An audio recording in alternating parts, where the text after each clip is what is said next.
Audio is hovering at minus 12 decibels. We're go. I guess it says something like high crimes and all. I don't know how you can impeach somebody who's done a great job. We know what the president did, and we know when he knew it. Mr. Goldman, who personally asked President Zelensky to investigate his political rival, Joe Biden? President Trump. Who stood on the White House lawn and confirmed that he wanted Ukraine to investigate Vice President Biden? President Trump. Mr. Goldman. Who let the dogs out? Trump. Mr. Goldman. Who let the cats out? Trump. Mr. Goldman. Who let them cows out? Trump. Mr. Goldman. Who cut the cheese? Trump. That's what I do. Mr. Goldman, as to anything that we do not know in this investigation, who has blocked us from knowing it? President Trump in the White House. I do want corruption. That's what I do. Welcome to the swamp. You're despicable. Cocaine is a hell of a drug. Quiet. Al-Baghdadi. Terrorist. Antifa. Al-Qaeda. Norway. Tolerated. China. Big water, ocean water. Clean coal. Welcome to the swamp. Trump is crazy. Terrorist. Cocaine is a hell of a drug.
Drop it.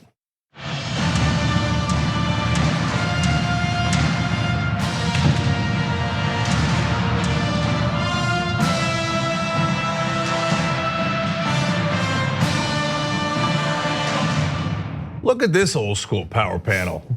Cenk Uygur, John Idaho, Michael Schur, Epic Senior, Epic Junior. This is really old school. And I'm here too. That's also old school these days. Arguably. All right, we got a great show ahead for you guys. Really interesting details on the killing of Soleimani and why Trump might have done it in the first place. Okay, and then hey, we're finally gonna have impeachment. Pelosi's sending it over next week. What are the details of that? What does that mean? How quickly does it go? What are the rules involved? And of course, most importantly, will there be witnesses? So lots to get to on tonight's program. So without further ado, here's John Idaho. Okay, let's do that.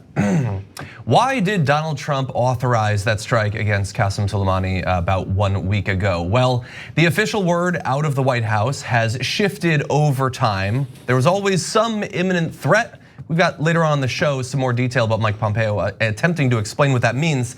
But last night, the Wall Street Journal had an article, and in it, they had a reference to one other thing that might have been on Donald Trump's mind as he was making that decision.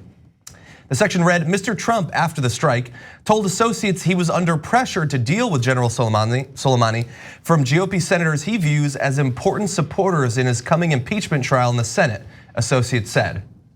That's not something that he or Mike Pompeo have brought up when asked about the rationale to launch us into this conflict. To be fair, John, they have constantly been talking about an imminent threat. And maybe they just crossed their wires and they meant the imminent threat of impeachment. And Mike Pompeo's been saying he doesn't know how imminent, when it's gonna happen. It's because Nancy Pelosi has held her cards close to her chest. That's true. Now they know though, it's coming next week.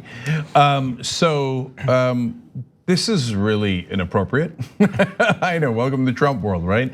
But other presidencies and administrations would have at least had the decency to cover up if they were their actions were guided by totally inappropriate political considerations. Now, do politicians play politics? Of course, right? But when it comes to issues, especially of war and putting our troops in danger, well, that's a whole different level.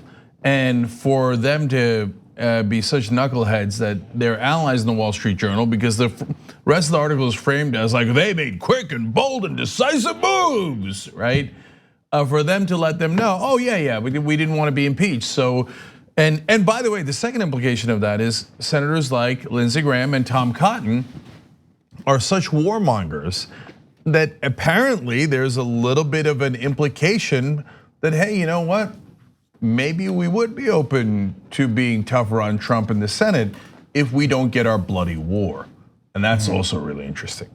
One thing that people aren't talking about after reading this is not just the sort of the impeachment distraction argument that people were talking about. I don't know how much I believe that, but what this speaks to me is also the fragility of support. Even though it's widespread, it seems that there's some fragility to the support the president enjoys among Republicans and in the Senate. And as you get closer to an election, as you get closer to another even year in 2022, you have this feeling that maybe Republicans are starting to look at these poll numbers and think that these things matter. The other part of it is you had lots of members of the military, former members of the military, testifying in front of the House Judiciary Committee, and military members of the US Senate, Republicans and Democrats, but Republicans in this case, will look at that and they will say, we have to actually give some sort of leverage to the people who testified who were members of the military. But the fact that they would even need to do something to appeal to Republican senators if this is true says a lot about where they feel their support is in general in the US Senate among Republicans. So that's what I want to ask about, because obviously I think this is, this is compelling, and I am certain that whatever his reason for authorizing the strike was, it wasn't just, I thought it was in the best interest of our country. Right. We know that that's not the case. But is this what was actually, like, is he worried that Lindsey Graham is going to vote to remove him? Really, or Tom Cotton, or whoever. I just find that to be so hard to believe. Now that doesn't mean that Trump couldn't still be scared of it. He's an idiot. But I don't think, I think he's been given every reason to be confident of how this Senate trial is going to go. To do something this out of left field, because of that fear in particular, I find hard to buy. Well, so let me partly agree with both of you. So I don't think that it's a credible threat that Lindsey Graham and Tom Cotton are going to vote against him in impeachment. No way, no way. On the other hand, the part I'll agree with Michael on is you only need 4 Republican senators to call witnesses. Right. And the witnesses could be very, very damaging. So, but Cenk, these weren't the Republicans that were going to be voting for witnesses. Presumably Tom Cotton is with the president, Lindsey Graham's with the president. You don't do this to appeal to Lisa Murkowski and Mitt Romney and Susan Collins. And, no, I know, yeah. but the only card that Graham and Cotton have, the warmongers have, is, well, like, it's such a preposterous idea that they would vote against them in impeachment, but it's not preposterous for them to be the 4th vote if Murkowski, Collins, and Romney vote to allow witnesses. Now, but do I think that even that is a credible threat? No, not really. And so what do I think it shows? I think it shows that the president is super easy to bluff. And remember, I mean, we don't know if there's a secret deal with Turkey to enrich Donald Trump, but we do know that Erdogan bluffed and said, I'm going into northern Syria tomorrow, whether you like it or not. And Trump panicked and pulled out our troops immediately. And remember, Trump himself is a giant bluffer. Throughout his entire business career, all he's ever done is bluff. So he could be doing projections here. And so It's possible that Graham and Cotton came in there with like, I don't know, how do we start a war? The guy's not that bright. Maybe we just bluff him, right? And maybe it worked. But overall, obviously, all of these are illegitimate concerns if you actually care about national security and not your own political career. But I want to say one other thing about the Wall Street Journal article. They also framed all of his advisors as much more hawkish than previously known. So Pompeo has wanted to go to war with Iran for a long time. By the way, he's not the defense secretary, he's the Secretary of State. He's supposed to do diplomacy. He's doing the opposite. Esper, who is the defense secretary, went to West Point with Pompeo, and they're apparently old friends, and apparently Esper will do what Pompeo commands. But the key here is Mark Milley, the head of the Joint Chiefs. And Lindsey Graham gave a quote like, Mark Milley's been a pleasant surprise, willing to take more risk than we had imagined, meaning he is more happy to go to war and listen to orders from Donald Trump to take impulsive military action. And apparently they didn't check with a lot of folks, including our allies, obviously Congress, there's other parts of the State Department, other parts of the Pentagon that you normally do to execute these operations. The Trump administration rushing in haphazardly, who could have guessed? But it turns out the people that are around him now in the Oval Office are simply enablers. He's gotten rid of any dissent. So that's more dangerous because that means any given impulse driven by insecurities or political calculations at any given moment, which could change later, but at that moment will be executed and could lead to disastrous consequences. It says a lot that John Bolton was not hawkish enough for this crew, apparently. That they just, John, sorry, you gotta get out of the room. But you can just sort of picture like all of them like in a room in the White House cheering as they go to like get ready for war with Iran, and like the window looking in is Bolton with his hand on the glass. Like he just wishes he could be part of that club. But let me talk, you were talking about impulse and insecurities. So I wanna throw it back as a potential alternative explanation that I believe might be a simpler explanation. So we had this sort of bombshell accidentally, kind of, from the Wall Street Journal last night. Over the weekend, we had New York Times reporting that was like ignored by everyone, and I don't understand how. But effectively what they said is, and I'm gonna skip ahead one graphic. Initially, you had the death of the military contractor in that attack in Iraq. And then you had the heads of the Pentagon coming forward and giving a menu of potential options from least severe and crazy to most severe and crazy, including the option to take out Soleimani, which was considered to be, well, no one would actually do that. But apparently they like to put things that seem crazy on to make other options seem more reasonable. And so at first, it seemed everything was going according to plan. Trump rejected the option to kill Soleimani to respond to a wave of recent Iranian-sponsored violence in Iraq. Instead, he authorized airstrikes against Kataib Hezbollah. Then things changed when protesters gathered outside the US embassy in Baghdad on Tuesday. Iranians saw the US response as disproportionate, but Trump became increasingly angry at the images he saw on television as protesters stormed the embassy. Suddenly, Trump was worried that failing to respond to the protests would look weak. By Thursday, Trump had decided to go forward with the killing of Soleimani, and top Pentagon officials were stunned. That's a direct quote from the New York Times article. They had assumed he would go with the less risky option. And I think to buttress that this might be explanation enough, how many times over the past week has Donald Trump said, this was the anti-Benghazi, this was the opposite of Benghazi? And so the idea that he could be, like, he could think, well, my only option to not be pitched as basically Barack Obama or Hillary Clinton in this situation is I need to do something crazy. That's the craziest thing they gave me as an option, so let's do that. Well, that goes 2 points. One is, as Young Turks viewers will remember from earlier in the week, the minute we had the Soleimani killing, I said he's trying to respond in a way that so he doesn't get painted as Benghazi-like. Okay, so and it's not hard to discern. It's good to get the confirmation from the papers and inside officials. But Trump himself, before the strike, kept saying like, "Oh, I'm not going to do a Benghazi. It's not going to be a Benghazi." I mean, he looked absolutely panicked about the idea that there would be a Benghazi-like situation. So I thought that was the number one reason that he did it, and it looks like now it's fairly confirmed that it was. But apparently there's also these political considerations. So maybe in his mind, he thought it was a win-win. I helped myself politically with impeachment, and I look tough, which gets me to the last point. Look, the guy is deeply insecure, and he's so concerned about looking weak that he oftentimes acts irrationally and rashly. And now we have a team, according to the Wall Street Journal, again, they're largely allies of the president, but they're telling us, yeah, his team will do whatever he says, and they're comfortable with more risk and more war, and they don't really want to check with anyone else. That sets up an absolutely explosive situation. Seems like we barely avoided it this time around, apparently thanks to Tucker Carlson. But God knows what happens next time. And if Donald Trump is listening to the wrong Fox News show, well, the whole world better brace for impact. Yeah, it reminds you of President Cheney when he had this kind of control over that part of the White House. Yeah. But even with Cheney, he always wanted to go to war. But ironically, his slight check for 6 years was Bush, and in the last 2 years, Bush even rejected Cheney. But in the last 2 years, but when there've been the first 6 were a disaster. So, the first 6 were the Cheney administration.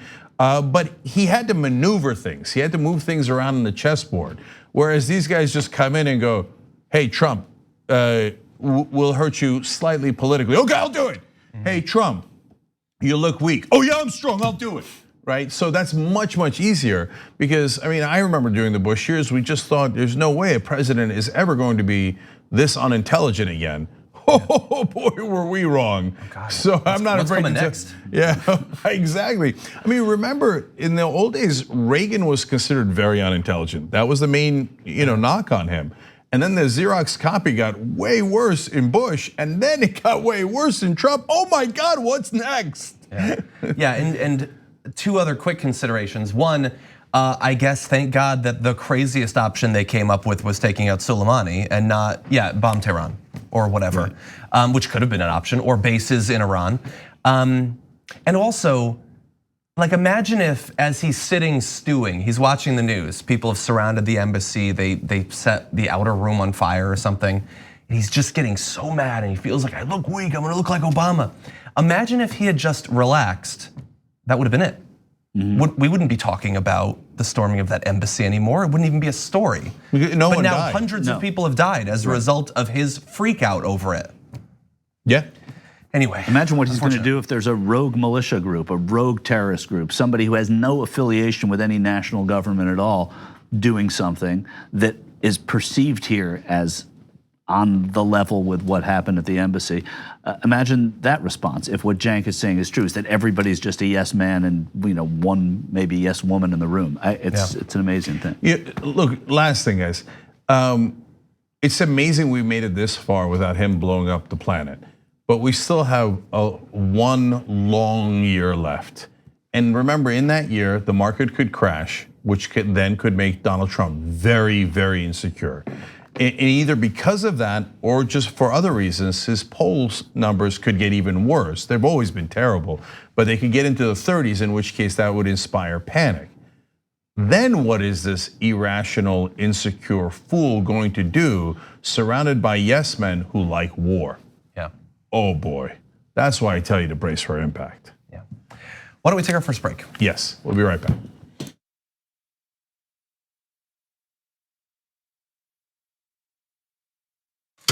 They failed us. And if you're not angry about that, Michael, and any of you out there, then you're damn wrong, because you should be angry. Young Turks. But it was genuine. He was mad.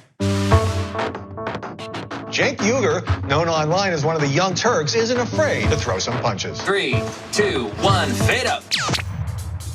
Cenk the Turk Uygur. What kind of TV station is this? The whole point is for me to yell and scream and tell you what I think. It was right out of like Wayne's World. This guy on this little rinky-dink website is speaking truth to power. We've been averaging 600,000 views a day, beating most of the cable shows in America. We're the largest online news show in the world. We're celebrating our 1 billionth view. Television, we're coming. More politics ahead with Cenk Uygur. He knew that the MSNBC opportunity was an experiment. And fill and host beat CNN and headline news combined. At some point, they want to give me a show. Every single year, that comes out of our paycheck. We put it in, and you're saying we were suckers. When you, as a host, tells someone you're interviewing to shut up, that's going to raise a red flag. That guy needed a tall glass of shut up juice. If President Obama's doing the wrong thing, I'm not going to tell you that he's doing the right thing so I can, quote, support him. He says to me, you won't believe the meeting that I just had. The head of MSNBC talked to me. They want him off the air. Cenk took an incredible risk. We're supposed to challenge the government. That's the role of the media. The Democrats and the Republicans are here to screw you. And who on the air is saying it? I wouldn't have done what he did. That if I'm going to be a talk show host, I should be the biggest talk show host in the country. I don't think anyone else does it better. I don't think anyone's even close. Before you know it, I'll be back on your TV doing a national show. I guarantee it. Cenk Ugranik is sparing with you guys, ready for a rock and roll show. We've never played instruments before, but we're gonna try for the first time right now. My God, if Jesus came back, how much would the Republicans hate him? Jesus would come back and be like, no, I'm done with all the banks. And he said, now you have to give away all of your possessions to the poor. Steve King would be like, oh, Weezy, they're coming to get me. It's not about fighting amongst each other. It's about making sure we correct the political system so our government works for us and our representatives actually represent us. And unfortunately, not a lot of the rest of the media even understands that concept, but we do here. You can't be pro-life and pro the death penalty. They're afraid to do it because they're stuck in this, this lie. The Republicans are great with money and the economy, and then they don't spend all your money and take it from you. It's exactly what they do. Just say it. Okay, we're about to have some fun on the show. Strap on. That's not a thing. She's gonna fall one of these days. One of these days she's gonna fall. Okay. All right, we gotta do the story. This country is not run by the people for the people. It's run by corporations. It's run by weapons manufacturers. It's run by private military contractors. We've been telling you that people care about policy, and people on TV, they're like, no, everybody just cares about gloss and shine and whether you're rolling up your sleeves well. But what's more impressive is policy, and that you should make equal note of that, and you most certainly have not.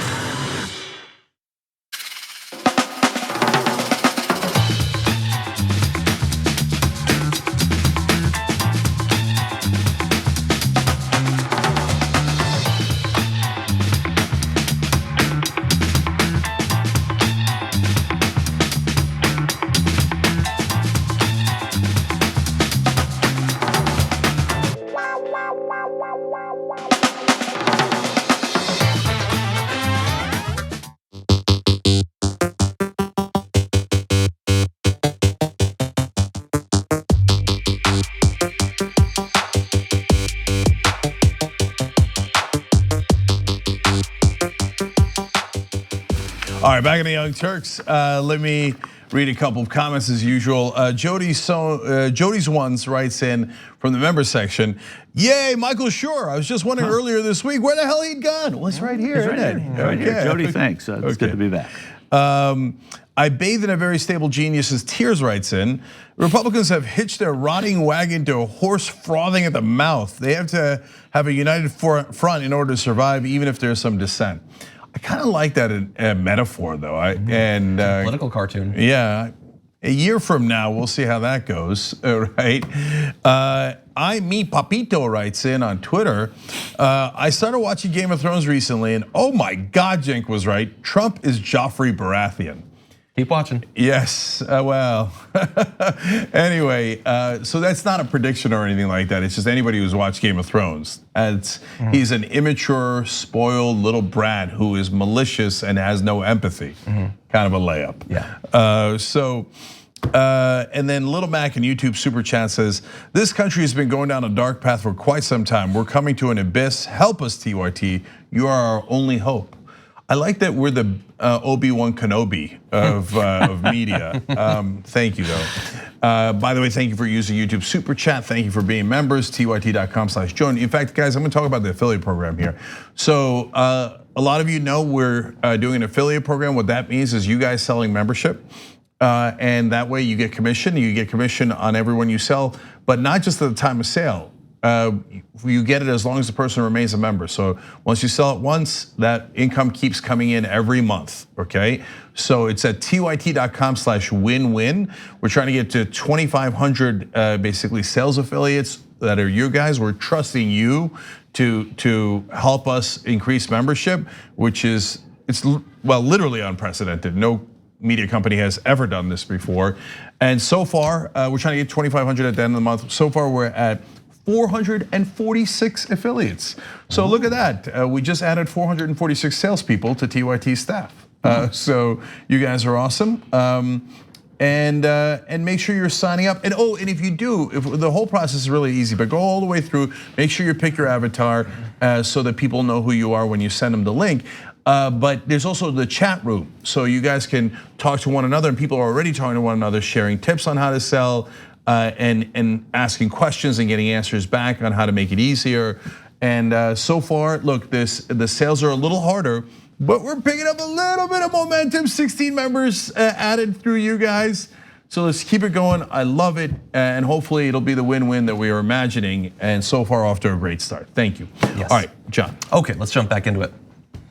We have been trying to get specifics on what the intelligence actually was that led Donald Trump to order the strike on Qasem Soleimani last week, and Mike Pompeo has been interviewed multiple times about this. We're not necessarily learning much, but let's see, from his appearance last night on the news, what do we know about how imminent the attack was, what it might actually look like?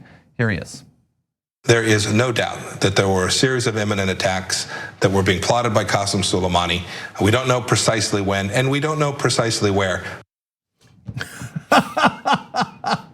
See what? Look, all right, the where is funny and interesting. We'll get back to that. But if you don't know precisely when, by definition, it was not imminent. Right, that's the basic part of it, is that is a part of the word imminent, is that it implies that it was imminent, it was about to happen now, or it's about to happen the next day or week, Which implies you knew when it was happening. Yeah. Otherwise, all right, Soleimani might have planned an attack 2.5 years from now, or he might not have. And also, to what Pompeo just said, is there ever a time where these people are not plotting attacks? Does that mean that we are warranted to go in and do it at will like that? No, that's what they do. That's what terrorists do. As far as we know, historically in modern day, they plot attacks, right? So that doesn't. When they get to a certain stage of it, they're always thinking about it. What defines plotting? I mean, this is so not worth what they did in response. They dig themselves deeper, and again, who knows if it matters. And let's say their response to what you said would be, yes, he is always plotting attacks. Well, he's not a rogue operator. He's one of the generals of the Iranian military, which means that if you want to have carte blanche, you can take out their leadership whenever you want, declare war on Iran. Because you clearly believe that we are in a state of war with Iran. Exactly. That you're justified to take out their political and military leadership whenever you want. Completely. I was just referring to it as far as imminence, but you are 100% right about that, because that's what would warrant something. It would warrant something like that. They're actors within a government, and then you take on that government. Actually, we took them on by stabilizing them with a nuclear peace deal. So that's one way of doing it. The other way is the way you just suggested. Yeah. Well, John, which obviously I don't support. No, right. Well, the other person that agrees with you is Jim Webb. So he's not only a former Democratic senator from Virginia, but he was actually Ronald Reagan's Secretary of Navy. And he said, when did it become acceptable to kill a top leader of a country we aren't even at war with? And so, because under that logic, and they say, well, Soleimani killed a lot of Americans. Okay, wait, when did he kill the Americans? They say, oh, largely during the Iraq insurgency. First of all, that was a long time ago. And by the way, Pompeo had earlier also said something absurd. I mean, it's the Trump administration, but specifically in regards to this, when they had asked him a couple of days ago, what evidence do you have that it was imminent? He said, well, we know because of what he has done in the past. No, imminent means in the future. It doesn't mean in the past, so that's also absurd. But they went so far back about the Iraqi insurgency. Okay, but if we were to accept that logic, again, I don't, but if we were to accept it, well, under that logic, you could drop bombs all across Saudi Arabia all day, all night, because the Saudis funded the Sunni insurgency against our troops in Iraq.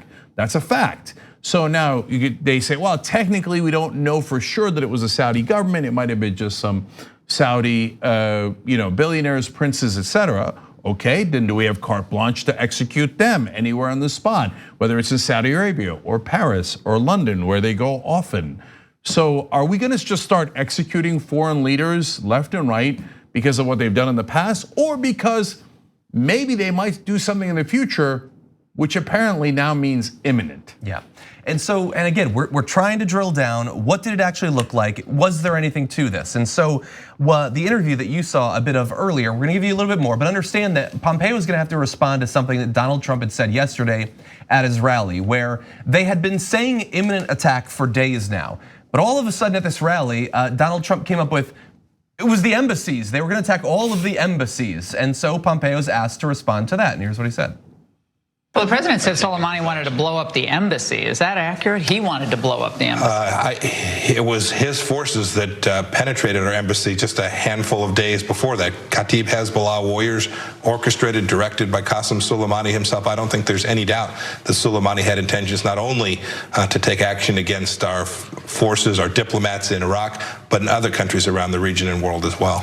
That does not confirm what Trump came up with, apparently spontaneously at his rally. Well, politicians are pretty good at getting around a question. If you notice, he did not answer, were they planning to blow up the embassy?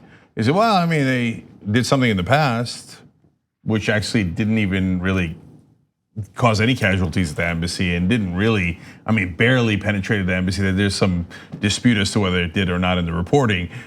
So that doesn't answer whether they were going to blow up the embassy at all. Yeah. And when he doesn't answer it, you know that means there was no such plan. Yeah. Right. Well, and now we'll get to see, because that was last night. This morning they have their little press conference, and he's asked about some of the comments he made in that interview, and let's see how capable he is of making what he believes now square with past statements and Trump's recent statements as well.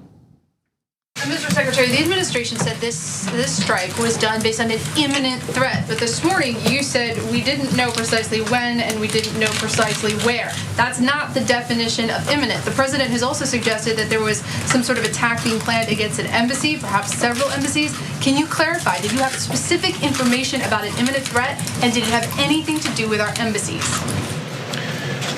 We had specific information on an imminent threat, and those threat stream included attacks on US embassies. Period, full stop. So you were mistaken when you said you didn't know precisely when and you didn't know precisely where. Nope, completely true. Those are completely consistent thoughts. I don't know exactly which minute. We don't know exactly which day it would have been executed, but it was very clear. Qasem Soleimani himself was plotting a broad, large-scale attack against American interests, and those attacks were imminent. Against an embassy? Against American facilities, including American embassies, military bases, American facilities throughout the region. That is maddening, because think about what, it's so insulting. What they want you to believe is true is that this man, Qasem Soleimani, he was plotting imminently. So not just plotting in some general sense, but it was about to happen. And it was facilities, bases, and embassies in Iraq and across the region. But taking out just him, it's done. We don't have to worry about it anymore. They were going to attack multiple facilities and military bases across multiple countries. This is the Iranian military, but we took him out, and so now we're good. All of that planning is just gone. No threat anymore. Yeah. It doesn't make any sense. And in fact, of course, after you kill their top leader, they want to react less. That's normal, right? And there's nobody to replace him either. Yeah, that's what I was going to get to. John, what John doesn't know, he's a rookie, is that Iran has no other generals or colonels or anyone else who could take his place and carry out those so-called imminent threats, which they would be far more motivated to do now that you killed their top general. Okay, so it's all a lie. And it reminds me of the Bush years, when Bush would constantly talk about plots and plans. He'd say, they got plots and plans. Okay, it always sounded like pots and pans. And so there are no plots and plans, okay? And Saddam Hussein, of course, was not connected to Al-Qaeda, and it turns out he did not have weapons of mass destruction, and they had been lying through their teeth the entire time. And now we have more talk about vague plots, and as Edwin, our stage manager, pointed out a couple of days ago, it reminded us of Rumsfeld saying, oh, we know where the weapons of mass destruction are. They're in the north, south, west, and east of Tikrit. Okay, in other words, you don't know, okay? And they never knew and they never existed. And so here we are again. If you, one more thing about that. Mark Esper, the defense secretary, before we did the strike against Soleimani, said we have the right to do preemptive strikes. Now that he knew they were gonna kill the top Iranian general, that's why he said we're gonna do a preemptive strike. Well, a preemptive strike by definition means well, the Iranians were not yet going to hit us. We decided to hit them first. That's the whole point of a preemptive strike. So now that they're in some trouble over it, all of a sudden, well, you know, I mean, maybe it was imminent. I mean, we didn't know when, but, and he says, oh, that's squares. Yeah, sure. Yeah. 2 + 2 = 4, and it also equals 5. And if I say both of those things, I just have to say, not because I'm a Republican, yeah, that means the same thing. Yeah. Except it doesn't. Except it doesn't. And look, we've talked a lot about this rationale. We talked about it this morning on the Damage Report. We've been talking about it for the first half of the show today. But it's not just like, man, we want to get them for their lie. It's because this is not over. Trump is still president. He will still be president for a minimum of about 1 year. He is still surrounded by people that are desperate to go to war with Iran, and he is just as thin-skinned and irrational as he was when he launched that attack. And if we go out of this entire news cycle, and the media and the public has landed on, yeah, they can be sort of vague, but as long as they say there was some reason to do what they did, they will do that same thing in the future. I don't know how we stop them at this point. They seem bound by literally nothing. But I think that we have to give it the old college try if we want to avoid actual war with Iran in the future.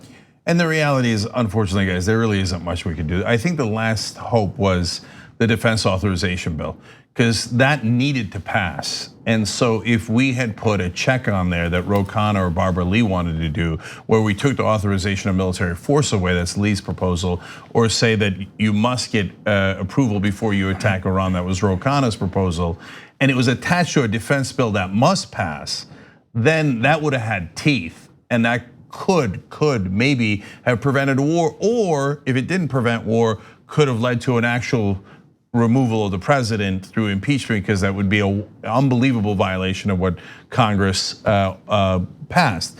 Now, maybe you say that's not realistic, that we could have gotten that done because of the Republicans in the Senate, but that would have been a college try. That would have been the best attempt at stopping him. Now that that bill is gone, we can and we are doing resolutions, but it's not gonna work and it has no teeth. And no, as long as the Republican senators don't break from Donald Trump, and he can't be removed from office, there's nothing that could stop him. Well, why don't we turn now to that one without teeth, actually, because that is our next story.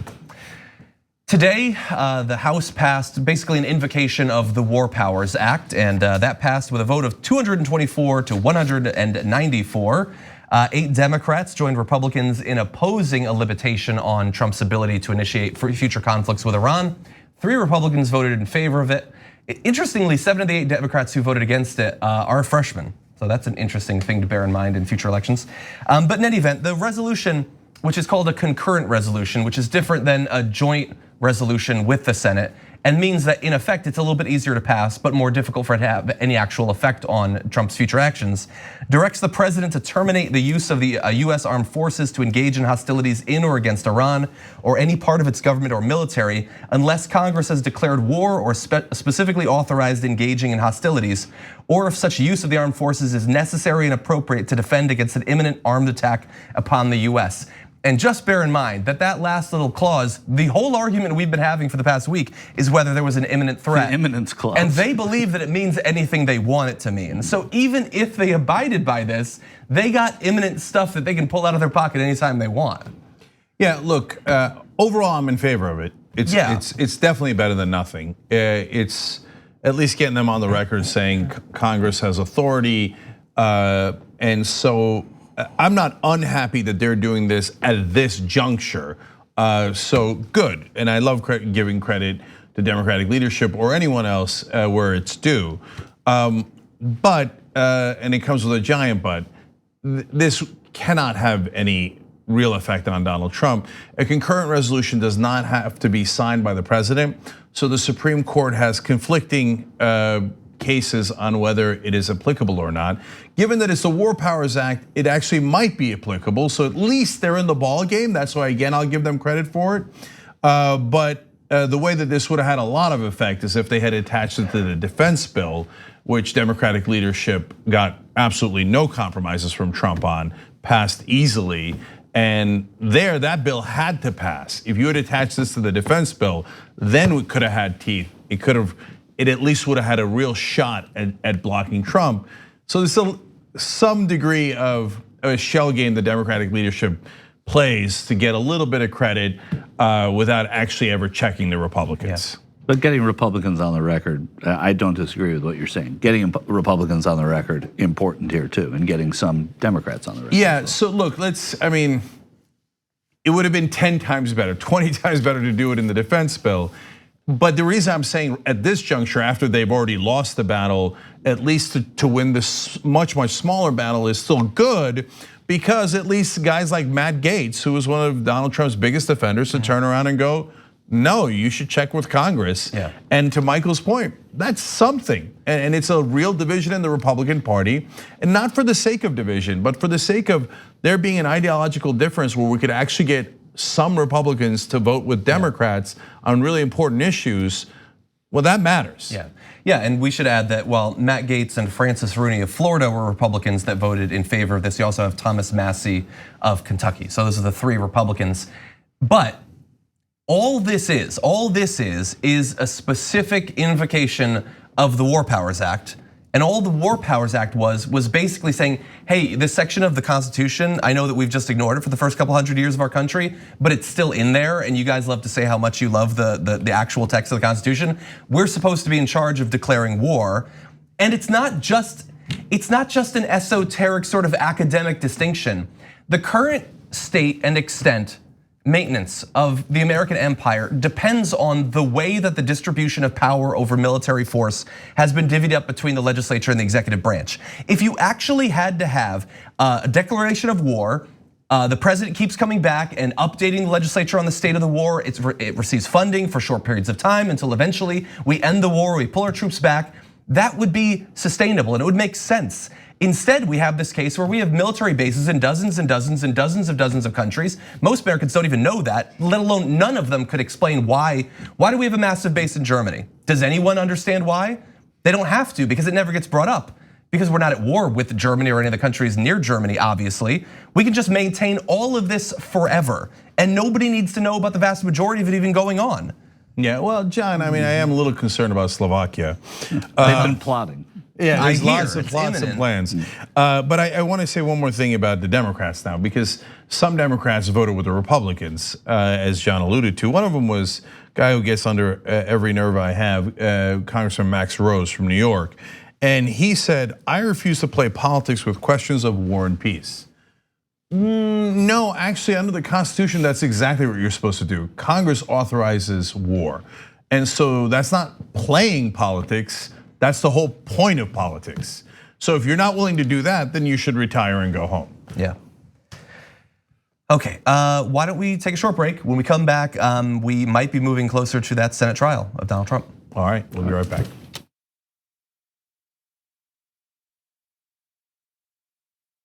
Cenk Uygur is not here today, which means that I will be able to talk during the show. We'll see. Poor Cenk, under the bus. My God, if Jesus came back, how much would the Republicans hate him? So now you have to give away all of your possessions to the poor. Steve King would be like, oh, Weezy. Cenk is oddly, scarily competitive. Oh, it's insane. I play basketball against him. It's just like, how are you good at this? The liberal mom says, Mark Thompson, have you ever thought about doing one of those tapes that soothe people to sleep? Like Mark Thompson reads the phone book. I'd buy it. If you'll buy it, I'll do it. Emilio D'Amelio writes in, John, you are so thick. I love you. That's what he wrote. Pork Chop Express writes in and says John Idarola needs a new jacket. Whoa. Those 24-inch pythons are about to burst out of his sleeve. Gun, baby. You know, the 2 people here said that their moms were both in love with you over Beauty and the Beast. Mm-hmm. That's an improvement. I usually get grandmothers. The Hour of Fire is brought to you by Brooke, and Brooke. Yes, Brooke's got it. Okay. Take it. All you right. guys know I really like compliments. Charlie Turk. No, wait a minute, don't you dare. Chemical castration when we return from the break. Right, so that's it. We will settle it. I want to see this. Did Anna comment on my tan yet? No, she hasn't. Scandal at TYT. You're a good foster. But Anna did say that I come in here today with a fresh mind. That's all I'm about. I'm about a fresh mind. I can't with you right now. She just can't. She can't, but nonetheless, we have to for another 3 hours. I'm back, baby. Let's rip into Republicans. See, don't miss the live show. That's great. Tell people, if you're a member, you get the whole live show whenever you want. Because this stuff doesn't go into any of the clips.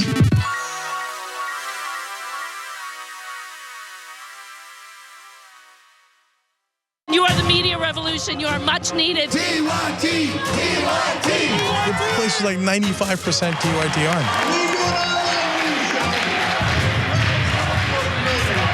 You guys, the Young Turks, which is my favorite channel, we're getting that message out. Frank and the Young Turks do an extraordinarily good job. No matter what mainstream media says, you have to listen to the Young Turks. The people who support us on the internet, that's what gives us strength. That's what allows anyone who was in there who was undecided to think one side seems to be winning, they seem to have a bigger army. There might be a reason for that. So thank you guys.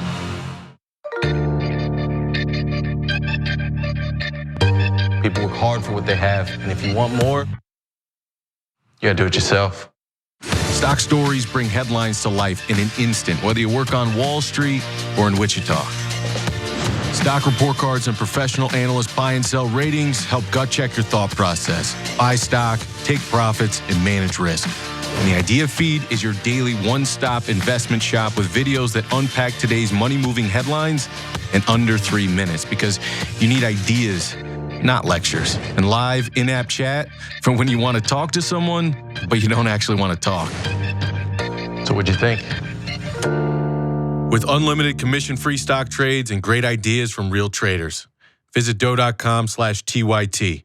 People still don't know what the word feminist actually means. Not even that, people are still angered by the word. People think feminist is a bad word, but it's not. There are gradations, there are different waves. The people who are against gender equality love to use like militant feminists as the representatives of all feminists. It's untrue. I don't know why you'd be threatened by strong women unless you were an incredibly weak man. If you don't have equal rights, or you're not treated the same way, well, wouldn't you be angry?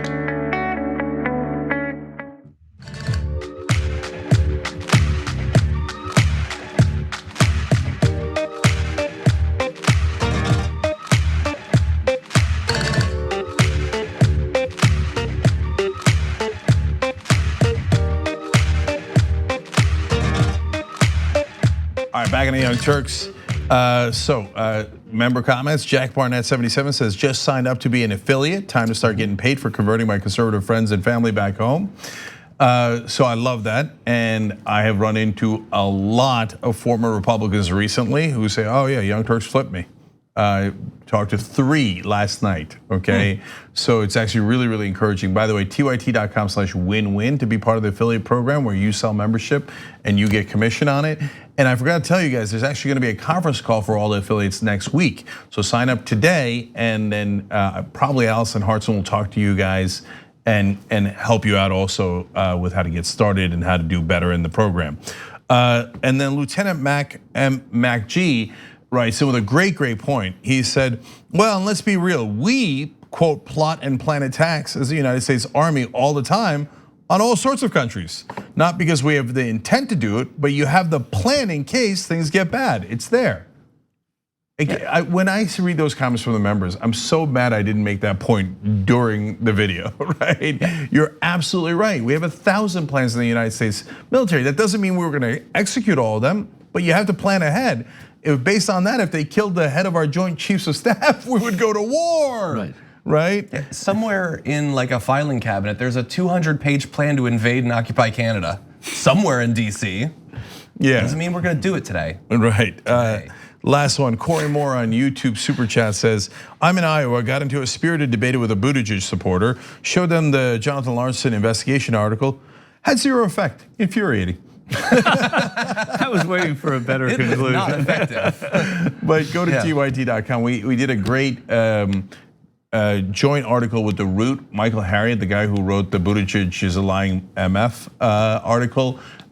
He actually got the same source as Larson. They worked on it together about how 10 African-American cops in the South Bend Police Department complained about discrimination, and Buttigieg did absolutely nothing about it. tyt.com, check out that article, it's really important. Okay, and just a heads up, if we're gonna have Supreme Court, we gotta go through this one fast. All right, let's do it. Let's see if we can do it, okay? We're on the clock. Okay, We've been wondering, when does the next step in Donald Trump's impeachment and possible removal come? Well, apparently it's soon, because Speaker Nancy Pelosi announced today, I have asked Judiciary Committee Chairman Jerry Nadler to be prepared to bring to the floor next week a resolution to appoint managers and transmit articles of impeachment to the Senate. That announcement is obviously consequential for the Senate trial, but also important for the Democratic primary, because it means that the 3 Senate Democrats who are currently seeking their party's presidential nomination, that's Elizabeth Warren, Bernie Sanders, and Amy Klobuchar, and Michael Bennett, by the way. Okay. Will now be able to attend a presidential debate, assuming they were invited, on Tuesday night without worrying about the start of the impeachment trial. But it does also mean that throughout the rest of the month of January and into early February, that trio, along with Cory Booker and Michael Bennett, there we go. I got it. Yeah. Will likely, it's very nice of those writers that they include them, will likely be tied down in the Senate participating in the trial, as opposed to campaigning in the early states. Right. Well, so I mentioned this as a possibility, and now Anna believes it more than I do, and that part of the reason Pelosi might have been, and look, this is controversial, and it's just, I don't know if it's remotely true. But you do have to consider it in terms of the politics within the Democratic Party. The possibility that Pelosi and Democratic leadership were holding the impeachment being sent over the Senate, not just because of politics against Republicans, but if you hold it until the critical weeks before the Iowa caucus, the 2 out of the top 3 contenders are progressives, Bernie Sanders and Elizabeth Warren, and they would be tied up in the Senate and not really allowed to, not allowed to campaign, but taken off the campaign trail, and that would help moderate Democrats who Pelosi is more aligned with. Interesting. I bring it over to you, Michael. I disagree. I mean, but not that it's interesting. It's interesting. I don't buy it at all. If you know the way, and we'll just leave it at that. Do you know the way that House members think? They don't think about the campaign trail. They don't think about the US Senate. They think about the US House and what they're doing and the power that they want to have. If you look at the House of Commons and the House of Lords in the UK, the same demeanor, the same thing happens here. I don't believe that they're thinking that in such a granular way, because as it stands right now, this is early to them in terms of the nominating process. So I don't see that as being a motivation. What they wanted to do was see if they could get more testimony out of the Senate and take the temperature of which senators might be willing to waiver. So I'll say one more thing about it. And look, if I was sure, I'd tell you I'm not shy, right? It is, and it's an interesting theory, but which I agreed with. Yeah, is that Pelosi has attended dinners about how to stop Bernie Sanders. And there's top 4 contenders at this point fairly clearly. And the 2 moderates that are more aligned with Pelosi are Biden and Buttigieg, who are not senators. And the 2 progressives are Warren and Sanders, who are senators. And so if she's attended dinners, and Schumer has also attended dinners where they talk to Democratic donors about how to stop Bernie Sanders, well, this would be one way to stop Bernie Sanders. Yeah. Well, look, I don't know about that, but I do know that I'm assuming that Bernie Sanders and Elizabeth Warren in their campaign have got to be thinking, what are they going to do to get out of this? Obviously, they have to be involved in the process. And also, Mitch McConnell is implying that this process is gonna be over like that, like it's gonna be done in a day. So perhaps it won't affect them over much, but they should be coming up with some. They need to either dispatch surrogates like as much as possible. I don't know, send representatives who support their candidacies. Maybe you can think of a couple over to Iowa. I don't know. Even but they if have it goes some backup. for 2 weeks from today, right? What's today? Quickly, the 11th, right? So Yeah, it goes 10th. So it goes to the 24th. That's 10 days before Iowa. For people who've been in Iowa this long, who have surrogates all over Iowa, it's 21 days before New Hampshire. So I don't see it as being this kind of a play. I just don't. But if you were to act to affect it, this is when you would act, because it could easily go 3 weeks and boom, there goes Iowa. Right, if you were to do that, right? If you were to do that, but look, guys, let's get more realistic about the other parts of it. The main thing here, I don't want to bury the lead, is that Nancy Pelosi tried a gambit of, hey, I'm going to try to get McConnell to cave in and call witnesses. And I said on the air, that's never going to work. She has no leverage at all. I don't know what she's thinking. And the longer she waits, the more people get restless and go, wait, maybe she has a weak case. And that's exactly what happened. And at the end, she concedes and gets nothing in return, because she never had any leverage in the first place. Well, I disagree. I think she had, really? Yeah, I do. I disagree. Oh, this one's interesting. Okay. Because I feel like she did have leverage. She's the Speaker of the House, the most powerful Democrat in America right now. So, and she had the articles of impeachment. She went in saying she just wants to know what the parameters of this trial are going to be, right? And in doing so, she got some people who are Republicans on the other side to say that quite possibly they think, and they may think during this trial, I don't think it's gonna happen, but they may think during this trial that John Bolton and other witnesses should be called. She brought the attention there rather than railroading it in, having him get acquitted and having it be over. I do think that, now there are a lot of Americans, and I know what you're gonna say, you're listening to me, you're shaking your head, then you're saying, no, wrong. Okay, so I've sat across from that face before, but I do think that nothing was lost at the very least here, and possibly something was gained because the American people realized that there should be witnesses there. Not only that, some Republicans do, and they're allowing for the possibility that that could happen. I don't think anything was lost. No, I actually think that's the best possible case you could make for this move. And maybe created a tiny bit of pressure on Collins, Murkowski, Romney, et cetera, to call witnesses later. But for now, the reason why Pelosi's given up and is now sending it to the Senate is because Murkowski and Collins said, no, we agree with McConnell, we will not agree to call witnesses ahead of time. It's over. And now you have absolutely no leverage. Yeah. If you had this much leverage before, it's now gone. That's why she's sending it over. And just to be clear, all of the previous trials have involved witnesses, sometimes many witnesses. Right. And some that were called mid-trial too, that where they said, hey, we want to hear more from this person, we want to hear from this person. It could happen, all it takes is a majority. The fact that many more people know that all it takes is a majority to a degree, she slowed the roll. And I don't think anything was lost. It's arguable if anything was gained, but I don't think anything was lost. Okay, well, that's it, unfortunately. He's got a hard out. Oh, okay. Well, how long does the trial, the Supreme Court take? At least 5 minutes. Unfortunately, I have a hard out. Yeah. All right, guys. Okay, that's all right. We got a great rest of the program. Yeah, coming up. So also check out Michael Schur on I-24. Obviously, John's damage report. If you're a member, you can get that anytime. tyt.com/join. We got a great panel, JR and Ida Rodriguez coming up next. Some really important topics. And did Fox take an anchor off air for criticizing Donald Trump? Interesting. Okay, we'll be right back.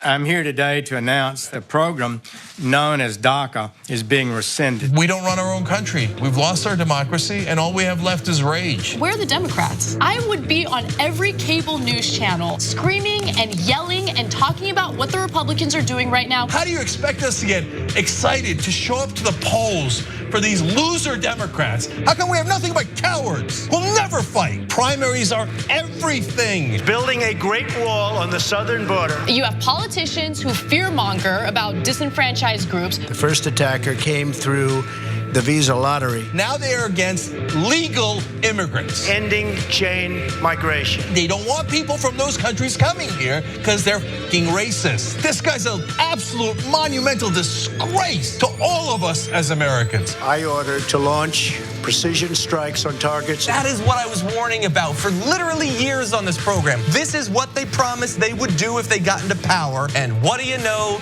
They did it. I've now shown dozens of videos on the Young Turks of cops handcuffing people who are bleeding to death. His life means nothing. We have been trained to be cowards, so we're gonna handcuff that guy bleeding to death. What does this law mean? These are all just basic BS coverings. To every politician who is taking donations from the NRA, shame on you. They said that this was impossible, but now we're beginning to move that boulder. And at the end, we'll get our democracy back. Primary the living hell out of these Democrats, and let's take over the party. That's a ghost ship. Let's board it, and let's take it.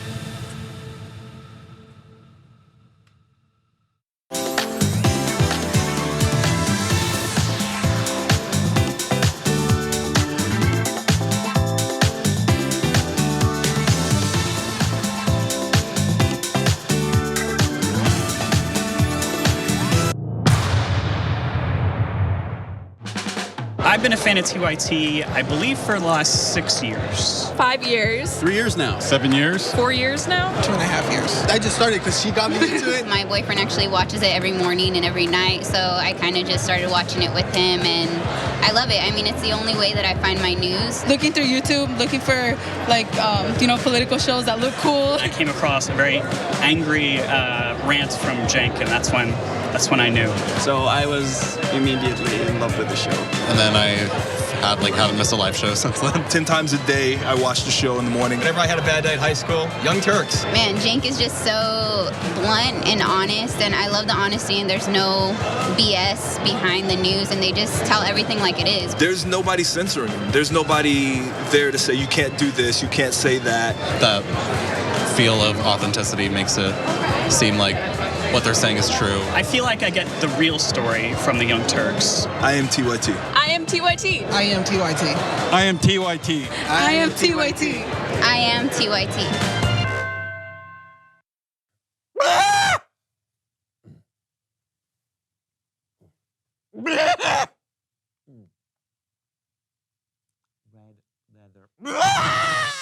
Mayweather will knock out Pacquiao. Floyd beats his wife. My name is Alexandra Jablonski, but I go by Alex. I don't know why I just said Alexandra. I got stuck with one of the hosts. I shouldn't say stuck. I work for one of the hosts for The Breakdown, which is Hassan Piker. And I also work on Mean Show a lot of the time as well. My favorite thing about TYT, I would definitely say the family unit aspect. I mean, I genuinely really like working here. Can I curse at all? No. Oh, okay.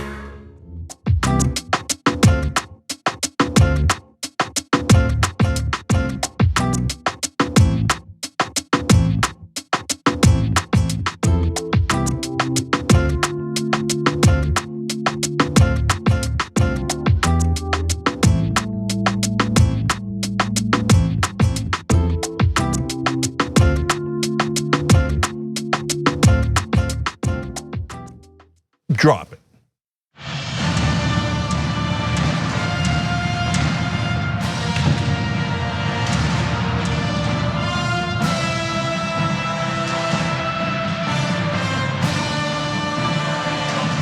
All right, power panel. J.R. Jackson, Cenk Uygur, Rodriguez. Who doesn't love this panel? What's up? Okay. Yeah, I know. All right, so we got a lot of great stories for you guys. Let me read two quick comments, then we'll move on. These are members, tyt.com/join to become a member. Mike says, if Bernie's tied up in a trial, the squad will be doing overtime on the trail campaigning for him. It could help more than anything, especially compared to Obama world's pick of Warren. It's such a myopic and impotent political move that I could believe Pelosi coming up with it. So again, I don't know that that's the case, but it does suck either way, even if it's not intended to take Sanders and Warren off the campaign trail. Yes, Sanders has a lot of awesome surrogates, the squad, Nina Turner, some of you mentioned Nina Turner as well, out there for him, no question. But you still need the big dog in there, and so it's not good to have him off the campaign trail for the Senate trial. But it is what it is. Last one, Mickey C says, Pelosi could threaten McConnell with more articles. There already is proof of some of Trump's crimes. Negotiate those articles for witnesses, but I doubt she would. Well, that's exactly what I said about a week ago. I said if she really wanted to have leverage, she could say, hey, you know what? If you guys aren't going to call witnesses in the Senate, maybe we'll have more hearings in the House. John Bolton wants to testify, we can have him testify in the House, right? And add articles of impeachment. That would have created leverage, but that also would have required strength.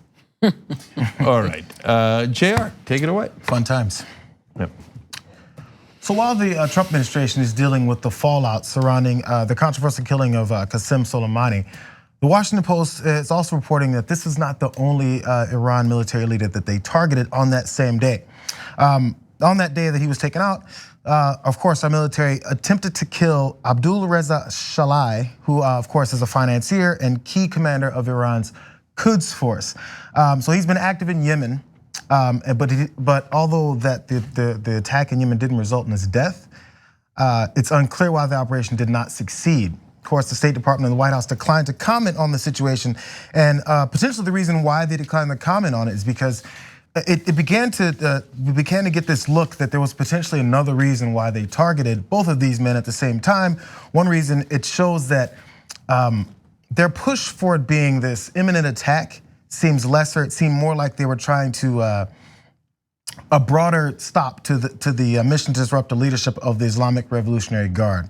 So in looking more of that, officials at the Pentagon and in Florida were monitoring both of the strikes, and they discussed announcing them together had they gone well. So this is why we didn't hear about that one, because this one did not go well. One of them said if we had killed him, we'd be bragging about it the same night. So this is a senior US official. And others that spoke on the condition of anonymity, and they discussed this classified information. Also going on, the State Department offered a $15 million reward last month for information leading to Shalai and the disruption of the IRGC's financial mechanisms. So this announcement said that he was based in Yemen and has a long history of involvement in attacks targeting the US and our allies. And lastly, Commander Rebecca Reback, the Pentagon spokeswoman, said that the Defense Department does not discuss, quote, alleged operations in the Middle East. They said, we've seen the report of a January 2nd airstrike in Yemen, which is long understood as a safe space for terrorists and other adversaries of the United States. She said this, of course, in a statement. So as the news breaks, we're kind of not sure what this means or then what it could have meant if they were successful with this one. Yeah, so two things about this. One is, so the guy's in Yemen, and yes, he could make plans in other places while being in Yemen. But if they're talking about, oh, well, they're attacking our beloved Saudi allies in Yemen, but the Saudis are attacking the Iranian allies. So do the Iranians then get to kill the top Saudi generals? Or the top American generals, because we're helping the Saudis? Because this isn't my logic, this is the Trump administration logic. So if because of that proxy war, if we get to kill the Iranian generals, then they would get to say, well, we get to kill your generals. And in this case, this is a finance guy. So does that mean, according to Trump logic, the Iranians would have a right to kill our Treasury Secretary? And so now, of course, they say, no. Our rules only apply to us, they don't apply to them. We get to kill them, they don't get to kill us. It's not really how conflict works. I know that's the way we'd like it to work. And I don't want anybody getting killed on our end, on our side.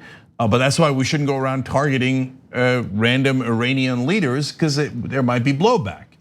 And let's also note they didn't get him. So that's sometimes what happens when you make plans that are hasty and you don't check with all the different layers, which is what they didn't do in both of these cases. In Soleimani's case, they happened to get him. In this guy's case, they didn't. And if he didn't really hate us, he does now. And so that is the problem that we deal with when it comes to this. My question is, because I never pretend to know what I don't know. I just go back to this line of questioning. Is this happening because it really is about the best interest of the American people, our soldiers, and the well-being of the United States? Or is this happening for another reason? And that's the reason that these are the excuses that they're using.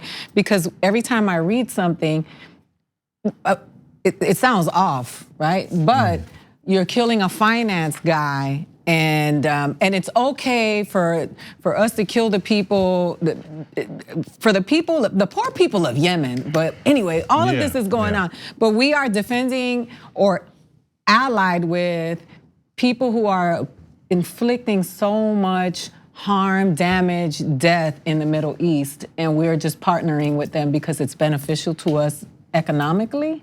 Yeah, as usual, you said a number of really great things in there. So first on, could it be another reason? Well, I mean, today, the Wall Street Journal, a conservative publication owned by Rupert Murdoch, had an article that said Trump didn't want to get impeached.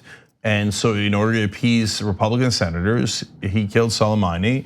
So they, would have less reason to impeach him, having nothing to do with what he's being impeached about. But the Republican warmongers in the Senate are bloodthirsty, and they wanted a war and they wanted death. So they're like, if you give us war or the potential for war, and you give us death and bombings, we'll make sure you don't get impeached. And so that's not us reporting, that's the Wall Street Journal, an ally of the Trump administration for all intents and purposes.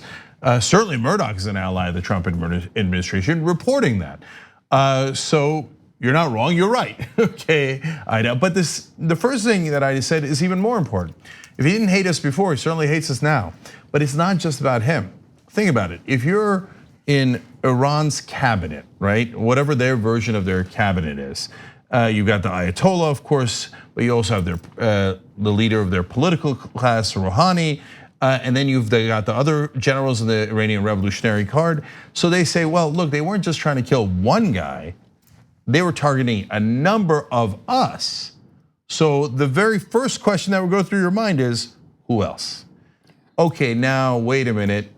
If it was just Soleimani and we thought the rest of us are safe, maybe we'll let it go and we don't go to war and we don't kill people. But if it turns out none of us are safe and they could pick us off one by one by one, well, then I got no incentive not to go to war. So, that's the wrong message to send. And of course, as usual, the Trump administration doesn't think any of this through. It makes me wonder what the line of defense would have been, because we've been pushing the whole imminent attack, even though it makes no sense. And then even Mike Pompeo this morning, and then last night, Trump, and he also said, hey, the imminent attack, we don't know where, when, or how, but it was imminent. Not the definition of imminent, but so if they'd have pulled off both of these, it was supposed to be this everyone's supposed to get behind them on this now. So it's supposed to be two bad guys, terrorists that we take out. And Trump was expecting for that to be a thing. In fact, he was disappointed with Matt Gaetz and other folks that came forward. Some Republicans came forward and voted for them to limit his war powers. So he's thinking, man, I'm supposed to shoot people and drop bombs on bad guys, and then everybody's supposed to just support me blindly on this. This was gonna go past just impeachment, bloodthirsty impeachment Republicans, but just the country in general. Remember Brian Williams, when he shot rockets before, he said, look at the beautiful bombs bursting in the air. That's what he was going off of. We've taught him a bad lesson. You can't teach kids bad lessons like this because then they'll continue to do it. You're supposed to pat him on, slap him on the hand and say, stop that, Dottie. But we didn't do that this time. So he's now surprised and angered and hurt over the situation. Now I wonder what the defense would have been if we got both of these guys. It'd have been, we're taking on terrorists. I think it was Hannity that said, this is a bigger target, maybe even Graham, one of them said, this is a bigger target than Osama Bin Laden, because you have to continue to compare yourself to the previous president to say you're better than him. So he's like, I can take out two. Then everybody be all about me, because right now, this doesn't look good for impeachment. The things that came out about the emails are looking bad right now after they're holding up some of the articles. We need a positive news story, and it's only 50%. So they now have to hide the other 50%. They're wagging the dog. But you're talking about children, and so when I've gone to the Middle East, right? And when you think about the way people get radicalized, when you talk about like where we grew up, I grew up in the ghetto, right? And I grew up poor. And everything that I saw in the news was a demonization of my people and the people who look like me. But when you wanna understand ISIS, because we have to understand it if we wanna eradicate it, this is how you make the next generation of ISIS. This is how you create young people who hate us. No understanding of what is going on. They are being murdered. They are dying, or they're gonna die, and they're gonna hate. The hate is for us. They grow up with this hate in their hearts because they think we have hate in our hearts for them. When in reality, we just don't know what's going on. The hate ain't coming from us. I mean, because if these people were just shooting at each other, if it was the politicians versus the politicians, then we'd be all right. They'd be like, all right, you take one out, they take one of you out, we good. But that's not what's happening. What's happening is a lot of people in Michigan, a lot of people in Texas pack their kids off and just send them off to a war, and a lot of them are not gonna come back. And so this is how you radicalize people, how you contribute to it. And we can't have these conversations because the climate that we're in is so extreme. There's no gray area. People don't want to talk about the reality because when you do, it's offensive to somebody. This is how we create terrorism. And it's gross. So I want to build off of both of what you said because so the real problem in Yemen isn't some one random Iranian financier, okay? The real problem in Yemen is the massive, horrific war that our media totally ignores. So we say, oh my God, Soleimani might have killed folks 10 years ago during the Iraq insurgencies. By the way, so did the Saudis, but they're our friends, so we never killed them. But they killed thousands, potentially hundreds and thousands of our troops in Iraq, but hey, slightly cheaper oils. So you want to kill thousands of our troops? Who cares? So let's keep it real on the hypocrisy of of the Trump administration and the entire American government. But the real crime is in Yemen, where over 100,000 people have died in that war, started by, again, our ally, Saudi Arabia, 100%, no one disputes that. And, but it's worse than that, because the conditions are so dire that it has led to a mass famine in Yemen. You know how many kids have died in Yemen through just starvation? About 85,000. Now remember when Assad allegedly did the chemical weapons attack and some kids died? All of the media showed the kids pictures and they were like, oh my God, we have to kill Syrians and we have to go and make sure we kill Assad and attack the whole country and do a whole war where everybody, in the defense industry and the oil industry gets rich and all that stuff. Oh, did I say that out loud? And then that's exactly what Jared was referring to. And then when Trump did the bombing of Syria, Brian Williams said, oh, it's beautiful what we're doing. And because of the children, look at the 3 children dead. Now, chemical attack, horrific, the children dying, terrible. Now, what if the US media showed 85,000 dead children in Yemen? The outrage would be through the roof. Oh my God, we have to stop the goddamn Saudis from murdering those children or leading to their deaths. Oh no, but I forgot, the Saudis give us oil slightly cheaper than Iran does. So they can kill as many children as they like. That's the reality. It's a super uncomfortable reality. But meanwhile, we're going to kill the guys on the other side in Yemen who didn't start this war. That's the way this works. We can jump one more in, right? All right, let's do one more. Let's do one more. TYT's very own Emma Vigeland joined some anti-war protesters in New York City. They were, of course, protesting the potential buildup to war with Iran after the Trump administration okayed the killing of their general Soleimani. So also the Working Families Party was tweeting out, this is one of hundreds of other protests that were building up across the country, is hitting many cities across the country, to make sure that the government knows there's a loud, vocal anti-war message out there. Let's listen to one of the protesters speaking with our Emma. Hundreds of New Yorkers, along with as a part of 180 other protests throughout the country, have come out to say no war with Iran. Now, this comes on the heels of Donald Trump escalating the conflict with Iran by assassinating one of the top people in their government, Soleimani. Their response, a commercial airline now going down over Iran under suspicious circumstances. So this is a very precarious situation, and everyone here remembers Iraq. Iran is 4 times the size of Iraq, and they know this would be a conflict of untold proportions. We have a president here who I actually think is not capable of complicated thought, and so he really just is an impulsive person. Like, as babies, they see sugar and it's sweet, so they eat it. He's like that. He saw someone he didn't like, he killed him. Thought war was good for him to run for re-election, so he did it. That's the type of person we have, so I'm glad that there are people here who are standing up, just saying that we're not going to otherize our brothers, sisters, and family across the world, and we're going to push back on a needless war. It's not look very fun to be out there, but this is how important this is. People were braving temperatures like this. Emma pointed out how freezing it was there to make sure that people see what's happening. And this is why I think I was mentioning a minute ago about how Trump was surprised that there's not enough people behind him on this. And people are tired of it. And I'm not sure if he's reading the pulse of the country that much now. Well, what I was gonna say is I go to entertain our troops every year. And everywhere I go, I am faced with white, black, and brown children alike that come from poverty, that come from lower income neighborhoods. So people are tired of losing their children, losing their husbands, their brothers and sisters to these wars that are only for the profit and benefit of the top 1%. And they're just, I cried when I left Korea, because I went to Korea, I did a tour, I did 10 cities, and in those 10 cities, there were Mexicans, Puerto Ricans were the top number of Latinos that were there, young black men and poor white men, a lot of young white guys from the Midwest they had to go to the military because they needed the money. So what you're hearing are the cries of the people who are tired of having to get that American flag in place of their child that they sent away in hopes that they would be able to go serve and come back and get an education or get a better life.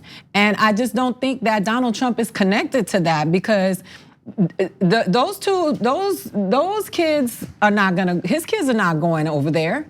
You know, those people's kids are not going over there. It's the kids of the people who can't afford to send their kids to Ivy League schools. Yeah, Donald Trump Jr.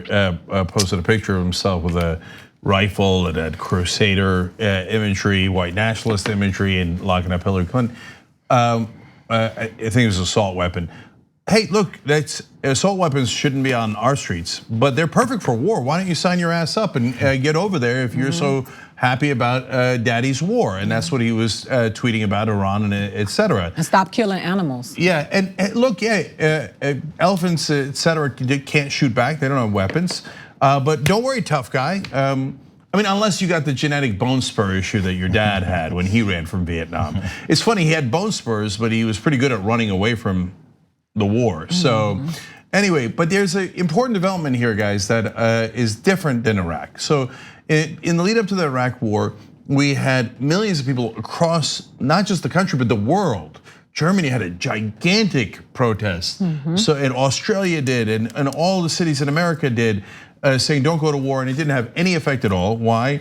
The Republicans were 100% locked in.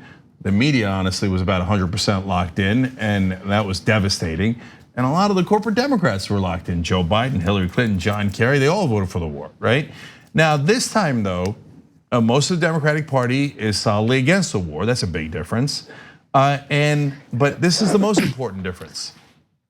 Now we have some right-wing people, and some of the most right-wing people in the country going, you know what? Ida's right. It's our kids that are dying in these wars. And it's generally poor, not just black kids and Latino kids, but white kids that sign up to serve in the military, and proudly so. But they never saw any benefit of any of these wars. Maybe a couple of American oil companies and oil service companies like Halliburton got rich. Maybe Dick Cheney got rich, but did any of us get rich? No. And it was at the point of the war? No, we said to liberate Iraq. Now Iraq says, get the hell out. You killed not just Soleimani, the Iranian general, but you killed a military leader connected to the Iraqi government. So you must now leave. So, okay, great, they're liberated. Like, there's no logic, and everybody knows it. And even the right wing now is beginning to go, not buying it. And since the corporate Democrats have now turned against the war a little bit, that leads the corporate media to go, hey, maybe we shouldn't go to war.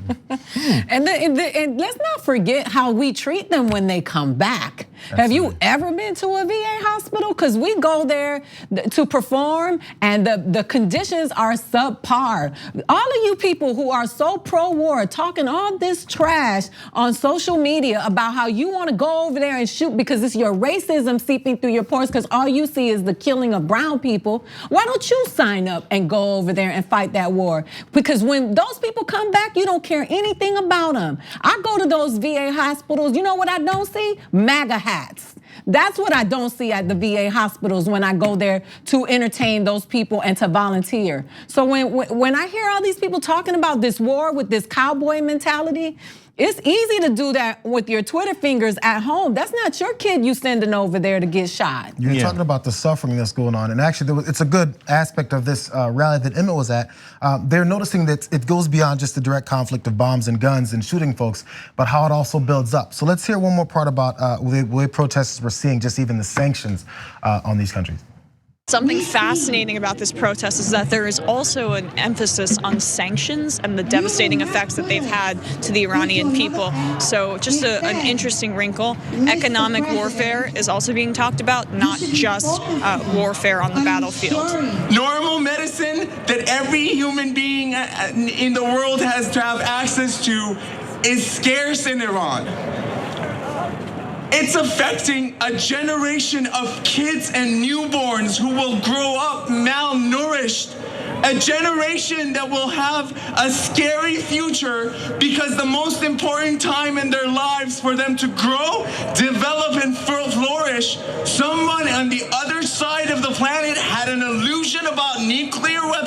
and decided that sacrificing their lives is okay. The people in charge of this point is not lost on them. They know that. So then once the suffering happens, they're using that also as leverage to be like, listen, it's their fault. They're not doing what we told them to do. So therefore, we're gonna slap these sanctions and the regular people are gonna suffer from it. And until they bend to our will so they can stop this pain from everyone else, we're just gonna let that go. We don't mind. Yeah, so the operative word there was illusion, because it is. Iran, because of the Obama deal, had no nuclear energy program. Forget a nuclear weapons program. They never had a nuclear weapons program. But they had a nuclear energy program that involved some degree of uranium, but it's gone. It's gone. The Obama peace deal ended it. So the idea that we have to do sanctions when Iran was complying with the deal is absurd. It's a 100% lie. Trump is the one that ripped up the deal. And by the way, it's not about taking my word for it because I'm against Trump and you're, no. Our European allies, I know now Trump says you should hate the European allies. China, you should hate China. But even your beloved Russia all agree Iran was complying with the deal. The people who were not complying with the deal was us. But instead of us suffering the consequences, Iran suffered the consequences because Trump decided, who cares? Let's just lie about it. Let's put sanctions on them. If their kids don't get medicine, so what? We're against Medicare for all here. Our kids don't get medicine. But isn't it funny to you how people will roll with Trump and then be astonished when he does dirty business, but he came in the game doing dirty business? So that's the thing that irritates me. It's like, oh no, not on this one, Trump. This is not the way you do it. You either roll with that program or you don't. There is no gray with this because that man brought this street thug business into the White House and he operates on every front that way. Whether you see it or not is one thing, but that's the way he operates because that's who he is. So when they're like, oh, that's not the way you do it, now you're wrong, Trump. He's been wrong. It's so ridiculous to me. Now we want to pat people on the back because they're like, oh no, this is not the way to do it. You know what? Shame on you. It should not take something so extreme for you to say that wrong is wrong. You only say wrong is wrong when it affects your pocket or when you see that it's so wrong that you saying is right makes you look ridiculous. So that's the right wing, but obviously the overwhelming majority of these protests are progressives that are saying. Right. No, I'm talking about the countries. Russia is saying, oh, they Donald Trump, they were complying with the deal, man. Like, get out of here. Well, look, this is the insane world we live in where our two hopes are Tucker Carlson and Russia.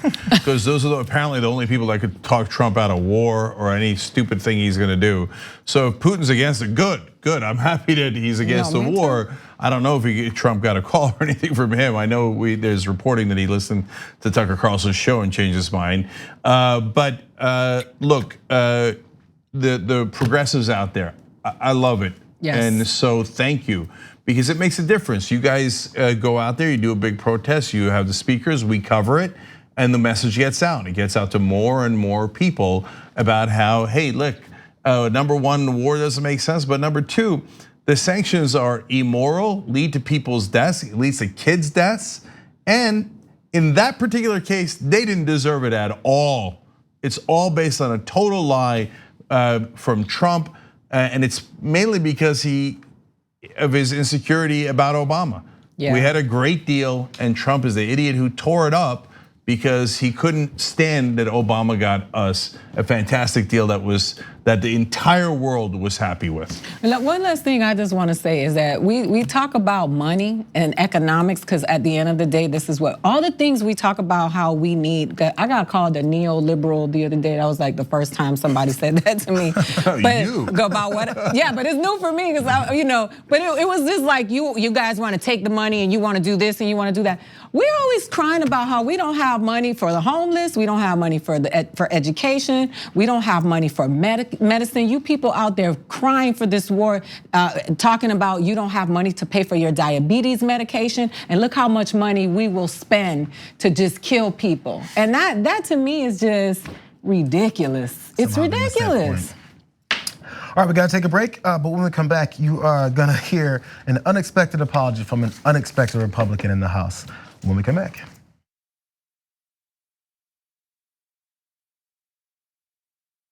We are on to something that is going to be amazing, but what we need is your help. The number one problem is there's too much power in too few hands. Every single problem that we have can be traced back to dark money. They take large donors, they serve large donors. So these handful of gatekeepers try to dictate everything. Like all of you already know, they don't work for you, they work for their donors. So fire them and hire people who will only work for you that say no corporate back money. We are going to change the way we elect candidates in this country. Uncorrupted Democrats, we're gonna fight for the issues and win on policy. This is incredibly personal. We need free health care for everyone. We're fighting for $15 minimum wage, single payer health care, debt-free college, and we are gonna get money out of politics once and for all. I've taken a public pledge not to accept any corporate money. Because the last thing we're gonna do is go into another presidential election and run a corporatist against a populist candidate. At some point, the buck needs to stop, and it's gonna stop with us. It's gonna stop with Justice Democrats. So who are we? People who do not take corporate PAC money. We're relying on small donors. 99.9% of our contributions came from people. You're a Justice Democrat, so you don't take any corporate PAC money. I'm not influenced by money. As a Justice Democrat, I made that pledge. It's not a betting. Absolutely not. I will go to Congress unbossed and unbought. We try to create a government which works for all of us. That is what America's about, and that's what a representative democracy should be about. We are just getting warmed up here. Vote for uncorrupted Democrats. The fight starts now, it starts today, and it starts with you.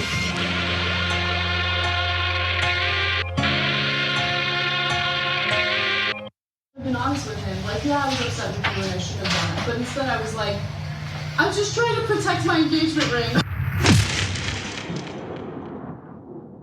I'm Mike Shekels, and I'm the Director of Technical Operations, so if you're frantically tweeting at us that something's broken, thank you, because I'm fixing it. This here is Johnny Greenwald. I'm Manager of Post-Production Technology.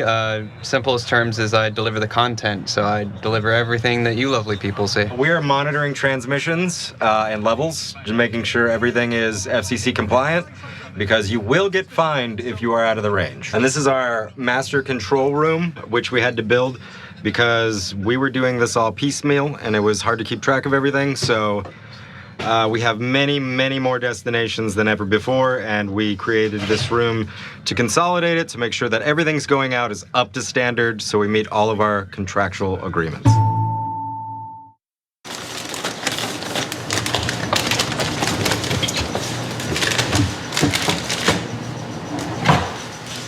What's J&A? Ja'Cory and Arthur. You guys share a mug? Yeah, you both take our hot cocoa black. That doesn't make any sense. Plus, I'm right-handed and Arthur's left-handed, so our lips wouldn't even touch the same area. It's perfect. No, I'm not left-handed. What do you mean? I've seen you type with your left hand. Yeah, and also with my right hand. That's how typing works.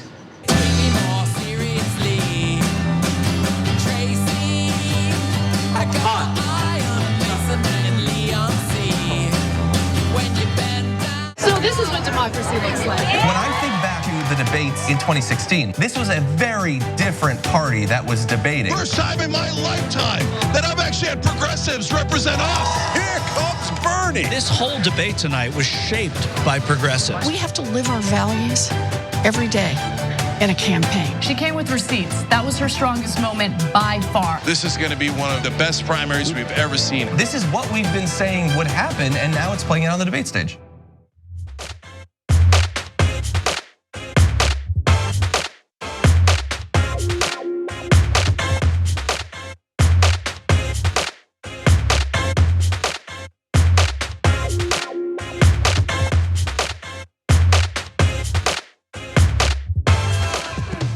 All right, back on the Young Turks. Let me read some comments and then I got some notes for you guys. I bathe in a very stable genius's tears, says, if there's none of Anna's salt today, then at least we can be warmed by Ida's fire. I like that. Tony Caraballo writes in, do they need all senators to be present during the entire trial or just enough senators to call a quorum? No, unfortunately, it's all the senators. They must go in. So Bernie and Warren do not have a choice. Neither do Klobuchar, Booker, and Bennett, but they ain't gonna win. So Vicky says, exactly, I presume to the Ida's comment, because she continues, I had a great exchange with a veteran on the Facebook TYT group, and he opened my eyes about the problems he had with the VA about covering his medical expenses, and now they're coming after him for an exorbitant amount of money. So we got to look out for one another, and certainly look out for the veterans who come home from these needless wars. Okay, I want to give you guys a programming note. So 2020, obviously incredibly important election year. And so we've got a lot of election dates coming up. So we've got debates. So for example, the Iowa debate is next Tuesday. Make sure you check that out. All of us will be back for that, including Ida Rodriguez, okay, and John and Anna and myself. So don't miss that. That's at 8 o'clock Pacific, 11 o'clock Eastern. When that's right after the debate. Obviously we have the show before the debate, and then we have the analysis right after the debate. So don't miss a minute of that. But because we're doing so many of these nights, especially on Tuesday, then you got the caucus, the primaries, etc. We're cutting back old school a little bit. It's gonna be 30 minutes, but we're still having it. I don't know how we're gonna squeeze it in, but we want to deliver as much content as possible to you guys, especially who are members, because without the members, I say it all the time. I hope you realize it's absolutely true. Without you guys, we don't have anything. And we need more, to be honest. So tyt.com/join. Look, we all love old school, and all of us have been on it. And I love getting into my, t-shirt and hoodie and just chilling out and relaxing and stuff and doing old school. What's that? Pin, not Columbia, right? Which hoodie is that? Oh yeah, I have one from. That one's kind of embarrassing. I have one from Wharton. That's right. Yeah. By the way, yesterday I was talking about my challenge to Trump. Hey, anytime, dog. If you got better grades than me, I'm gonna give you a lot of money. Okay, just come take progressive money. Trigger the libs or whatever you guys like to say, right? You're hiding your grades because you're a dummy. Anyway, so we're grateful to you guys and trying to give you as much programming as possible. So make sure you're checking out old school. We do have to make it a little shorter now, but definitely every debate night, and now very, very importantly, caucus nights and primary nights, which are right around the corner. Do not miss the Young Turks. Those are huge nights, and we're gonna have the best coverage for you guys. All right. Yeah, so while you're sifting through the internet as well, if you're looking for a finance institution that actually does things good with your money, does invest in companies that are actually anti-progressive policies, Aspiration is the one we're looking for. I'm sure you heard us talk about it before, but now you get cash back on every dollar that you spend, extra rewards for socially conscious spending, of course. So in the new year, you can help make the world a better place by joining at aspiration.com/TYT. All right, awesome. Cool. And by the way, I mainly wear the TYT hoodie on the show, shoptyt.com, okay? Actually, you guys are gonna love this super last thing, and then we gotta do the stories. But the main thug from shoptyt.com is gonna be in the studio next week, and she's gonna be on a post game with Anna. Wait till you see her, oh my God. Then you're finally gonna see what I've been saying on Old School this whole time about the thugs that run shoptyt.com. Nice. Okay, all right, you'll see.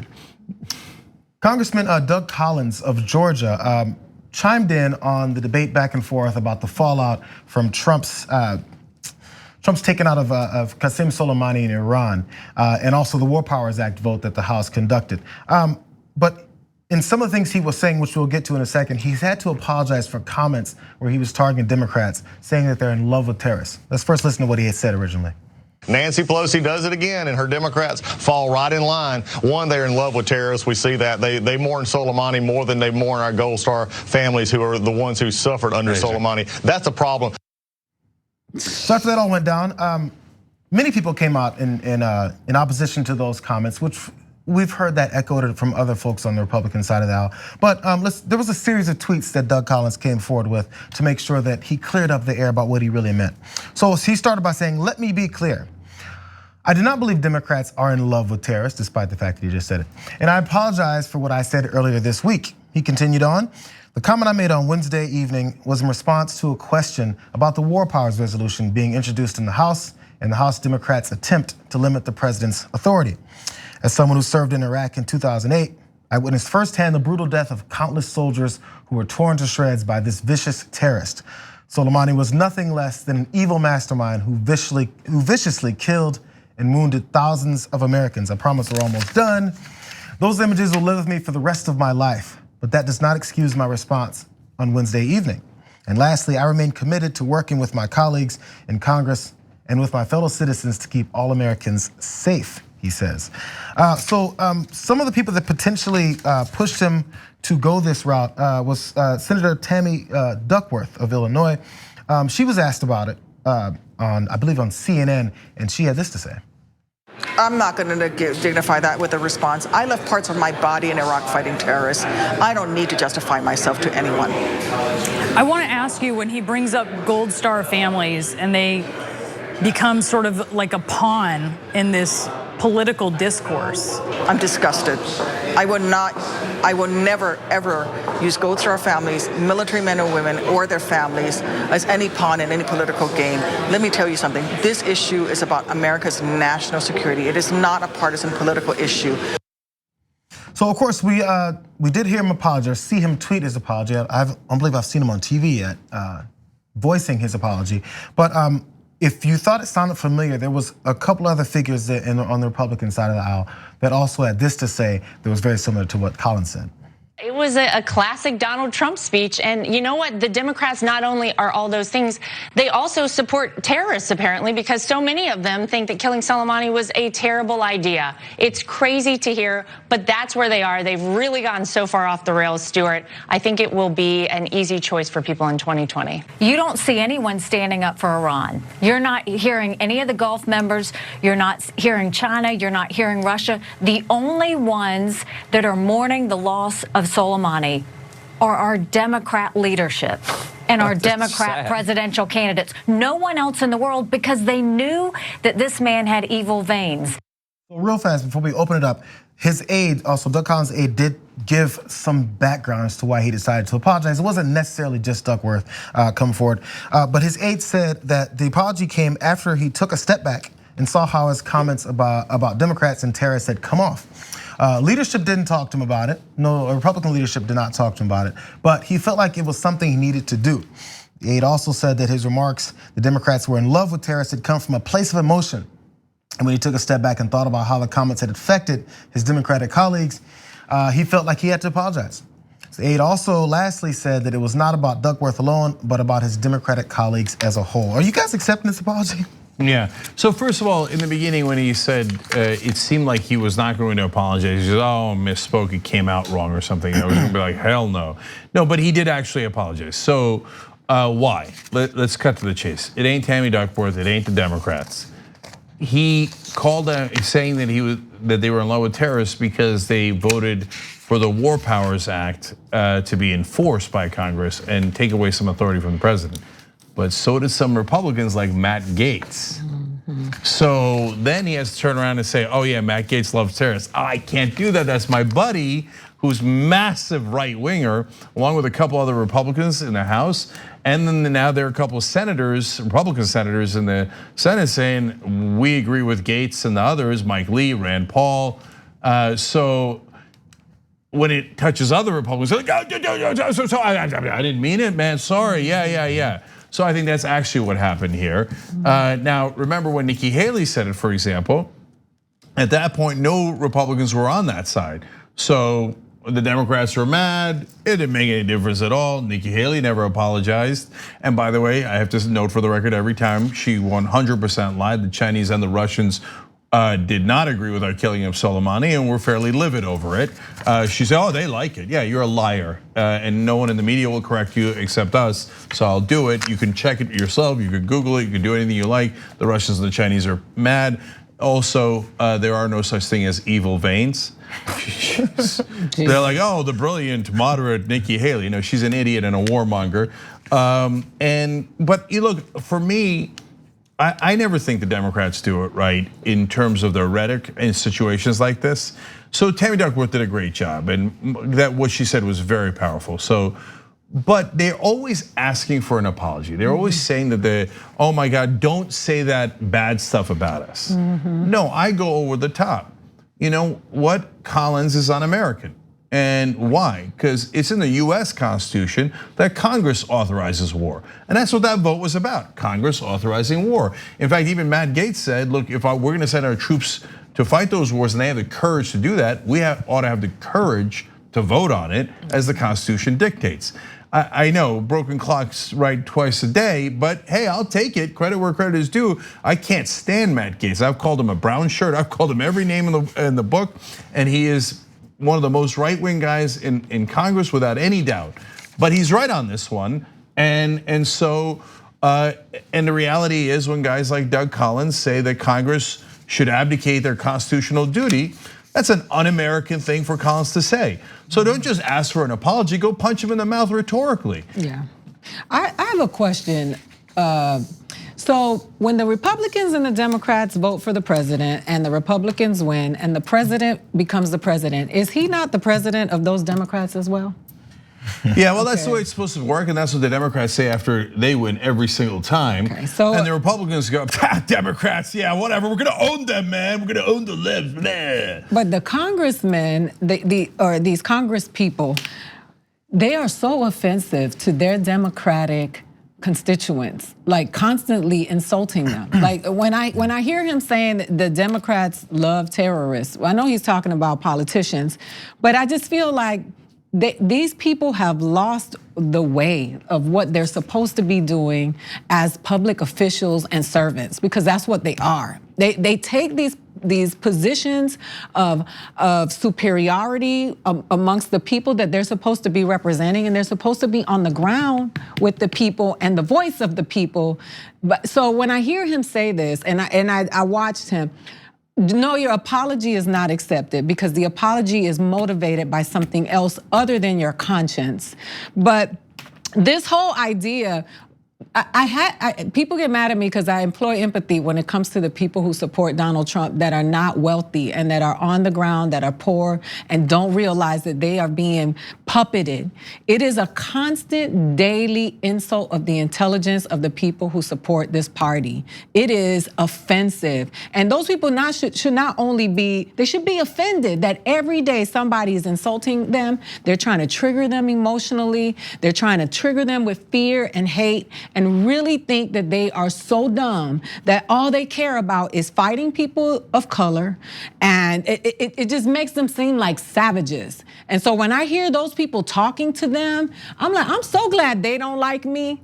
Call me smug if you want, because I think that having a high EQ does not make me smug. Knowing that murdering innocent people is not going to improve humanity in any way. Just lace the pockets of the people who hate me. Okay, so one last thing about that. So look, under this idiotic Republican talking point, including by Lara Trump, well, okay, that guy's a bad guy, so we have the right to kill him, and it's a smart thing to do. And once we kill him, if you object, then you like bad guys. Yes. Okay, well, first of all, let's remember that's the exact ideology they used to start the worst foreign policy mistake in American history, the Iraq War. Oh, Saddam's a bad guy. Oh, are you for Saddam, Democrats? Now they all pretend to be against the Iraq War. Donald Trump pretends that he was against the Iraq War. Wait, and so what happened? Because you realize, oh, oops, we screwed up. That was a total disaster. All those people died, including our troops, for no reason at all. And we've sunk $4 trillion into those wars. But now here we are again in Iran. They do the same exact stupid talking point. Now imagine if we did that in North Korea. Now, if we assassinated Kim Jong-un and started a war, then the North Koreans could easily kill 1 million people in South Korea and Japan, and a lot of our troops that are stationed there. Lots. Right, and then after 1 million innocent civilians died, to Ida's point, then they say, oh, well, are you for North Korea? Are you for Kim Jong-un? Oh, the Democrats are for dictators like Kim Jong-un. Yeah, it's an interesting talking point. It's a terrible, stupid talking point, but 1 million people are dead either way. So no, just because someone's a bad guy, a terrorist, or a dictator doesn't mean you necessarily kill him or assassinate him. And the people who think that way are simplistic buffoons like Lara Trump, Doug Collins, and Nikki Haley. And many more. So okay, we have to take one more break, you guys. But also when we get back, if you thought the problems with the 737 MAX from Boeing was something no one could have seen coming, you should ask the employees of Boeing. We'll find out what they thought when we get back. Evil veins. Are you a politician with a ridiculous point to make? Are you in need of a petulant, outdated way to make it? Then you'll need one of my signs. Hi, I'm Simon Simonson of Simonson Signs. We'll take the stupid, over-the-top, meaningless allegory you have and put it on foam core. So maybe someone will notice your grandstanding, because this is C-SPAN. And anything that's not people milling around in front of a running vote count is almost considered moderately entertaining. The bar is low, just like our prices. We've got plenty of designs. We also brought you Mike Lee's Tauntauns. They're tons of fun. What does this have to do with the Green New Deal? About as much as this other visual aid he used of Reagan on a T-Rex. Or is that a Velociraptor? Who cares? Who the cares? No one gives a. Call us now at Simon Simonson Signs. We'll make your stupid point stupidly for money today. Viewers had asked for an interview with the TYT lizard. Mr. Lizard. Oh, you changed colors today. Nice. I don't even know how you feel about us. Do you even like us? Well, you guys made me this awesome house, so I'm kind of in your debt. I was found outside on the street, and you gave me a home. Granted, it was a really crappy home for a while, but then through the power of fundraising, I became a person who has a multi-level Trump-style mansion. You do. By the way, you never looked better, man. Normally, you're just green or just brown, but today you're in mid-lizard, right? I'm not very smart. I'm a lizard, so I don't know how the science works. I guess this is just my mood. It's not every day that thresholds like this are broken. I'm just so excited. I can't contain my pigmentation. And now you're showing it off. Yep. Yeah, I've never seen the lizard like this before. That's 300 million. That's a pretty good number. We were doing a press release on it, and I got all worked up. And I said, okay, well, that's the size of the US population. You know what our next target is? The size of the entire world on the road to 6 billion. Although by the time we hit it, it'll probably be 7, maybe 8 billion. Not a big deal. A couple of days ago on the TYT network, we passed 1 billion views. What the hell? What the hell? That's a big freaking deal. 2 billion views. What now? Sorry. What did we do? 2 billion? 2 billion. They said it couldn't be done, but it was done. We just crossed 5 billion views on YouTube. I mean, imagine 10 years ago thinking one day. We looked at you like, are you nuts? Young Turks crosses 6 billion views. Young Turks has just passed another milestone, 10 billion views. Damn. With Doe, you can turn your passions into potential investment opportunities. Whether it's cannabis, fashion, travel, video games, or anything in between, you tell them what you're interested in, and they'll help you uncover the investment potential.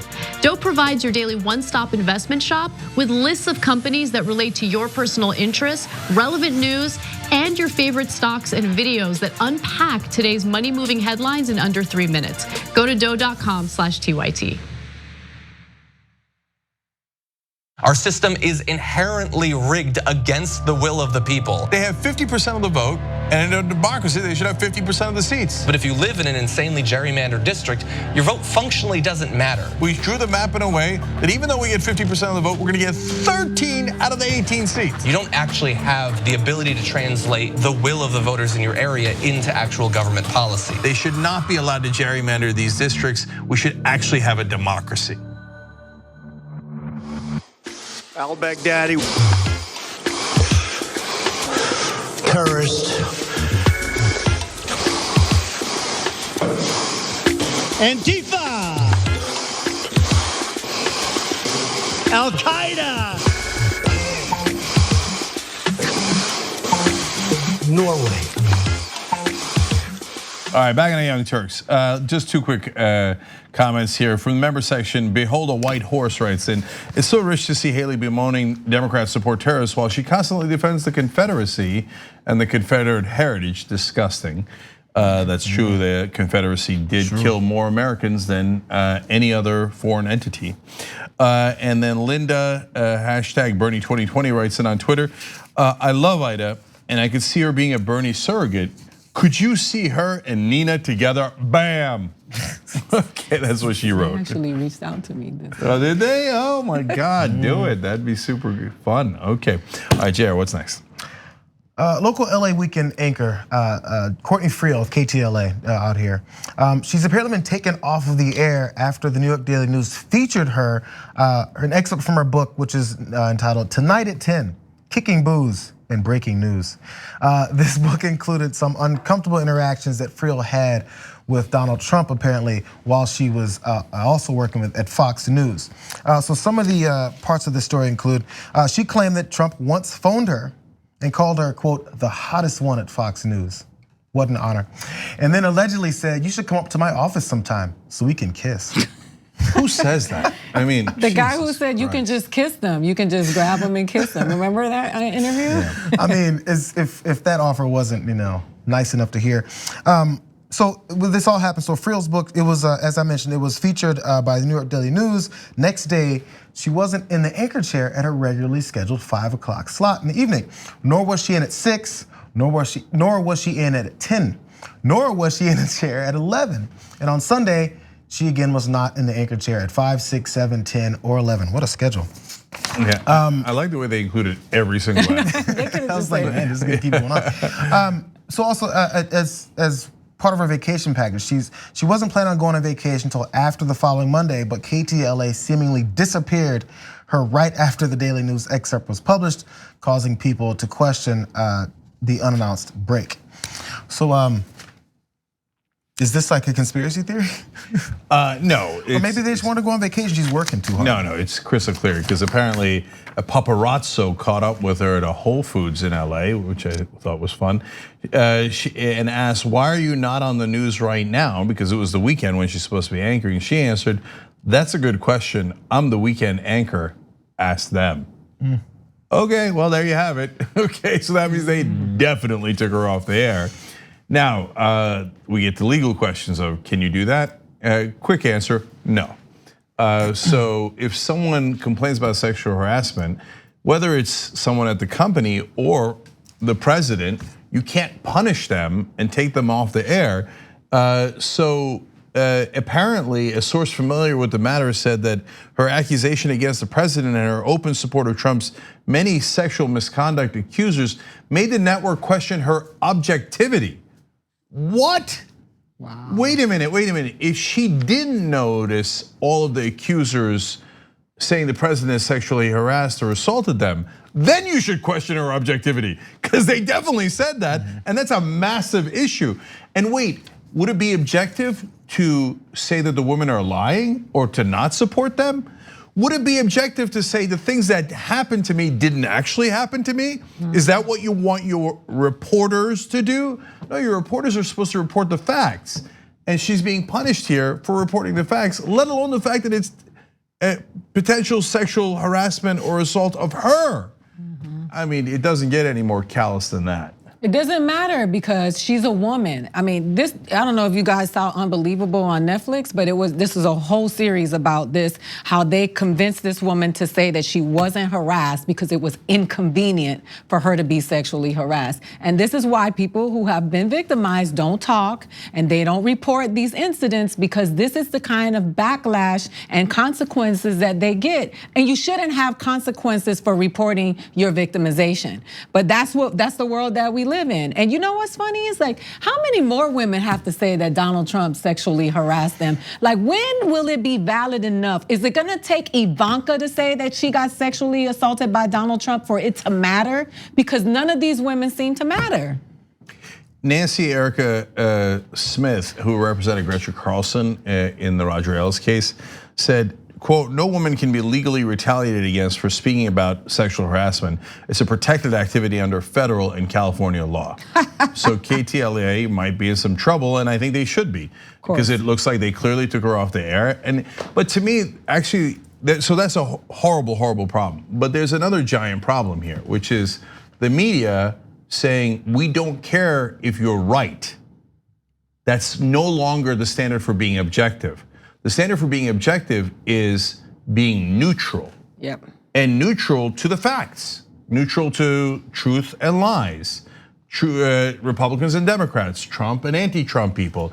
It doesn't matter if the women were sexually harassed. It doesn't matter if you were sexually harassed. That's no longer the standard. The standard is political correctness. If the government says that's not, you're not to report on that, then we're not to report on it. It might be factually correct, but it's not politically correct. And that is disaster for the media. Usually it's like access. Like if CNN or Fox wants access to the president, then they'll do it this way. But KTLA is where it's confusing me. So if we hear this book came out, and it's excerpts here in the New York Daily News, wherever it was, how many people are gonna connect those dots and then turn on KTLA on the weekend and go, hey, that's that woman that was featured. I can't believe she's talking about anything on KTLA. She must be against Trump. It just doesn't add up. I feel like there was something else here that we don't know about. No, but JR, that's a great point to bring up. Because why is KTLA actually doing this, okay? There's a couple of different reasons why, and it's not exclusive to them at all. This is actually a cancer that exists in almost all the mainstream media. So number one reason is we might lose viewers. Ratings. So if I offend Republicans, they might not watch my show. And the very fact that she's spoken out truthfully about Donald Trump might offend people. So we gotta make sure she's not doing the news anymore. I mean, think about that. So that means your profit motive is driving the fact, not only in how you cover the news, but your decision to make sure you don't cover the news accurately for fear of offending some viewers and losing ratings and hence losing money. But we have to check ourselves that we are in a dangerous place now where issues of humanity have become partisan. Like sexual assault should not be a partisan issue. It should be a human being issue. All people should care about sexual assault. But this is where we are now. You don't want to offend a Donald Trump supporter because it's fake news, because they've been indoctrinated to believe that everything that somebody who doesn't believe what they believe said is a lie, and that's dangerous. And it's so ironic is that it's the right wing that complains about political correctness, but then demands political correctness. Absolutely. I don't want you to tell me what Trump actually did. I want you to call it even. And if you don't, I won't watch your station anymore and you'll lose money. But there's one other aspect of it too. I think that's the biggest one. But the second one is access. So, well, if we say things that are true about Republicans, they'll get mad at us. And then Republican politicians won't come on our shows anymore. Now, I don't know why they ever care about that. Politicians are normally the most boring people on earth. And if you want to put somebody to sleep, put a politician on your show, okay? But they do care about it. And by the way, some of those politicians affect decisions that affect those companies. Sorry, Sinclair, these politicians that say they won't go on air, Trump always talks about CNN all the time. If CNN invites him on and they have their normal nightly show and go on, he won't talk to Don Lemon or Cuomo, but he'll talk to CNN. He's like, oh, somebody's gonna listen to me? I get a chance to say something, he'll still go on. You're not losing access to Donald Trump by not reporting on actually what's happening. He'll call you names and still go on. How many times has Fox crossed him and he still goes back? Come on. Yeah, come on. Okay, put her back on air, do the right thing. Good luck with that. Okay, guys, we're out of time here. If Friday post games are taped, so I want to go back to going bye-bye on Fridays because they're fun. Nice. Okay, and everybody check out funnyida.com and JR's on all of our shows. So it's tyt.com/show. Please go to my website. I'll be in New York January 31st and February 1st at Yonkers Comedy Club. Funnyida.com. All right. Bye-bye. Bye-bye.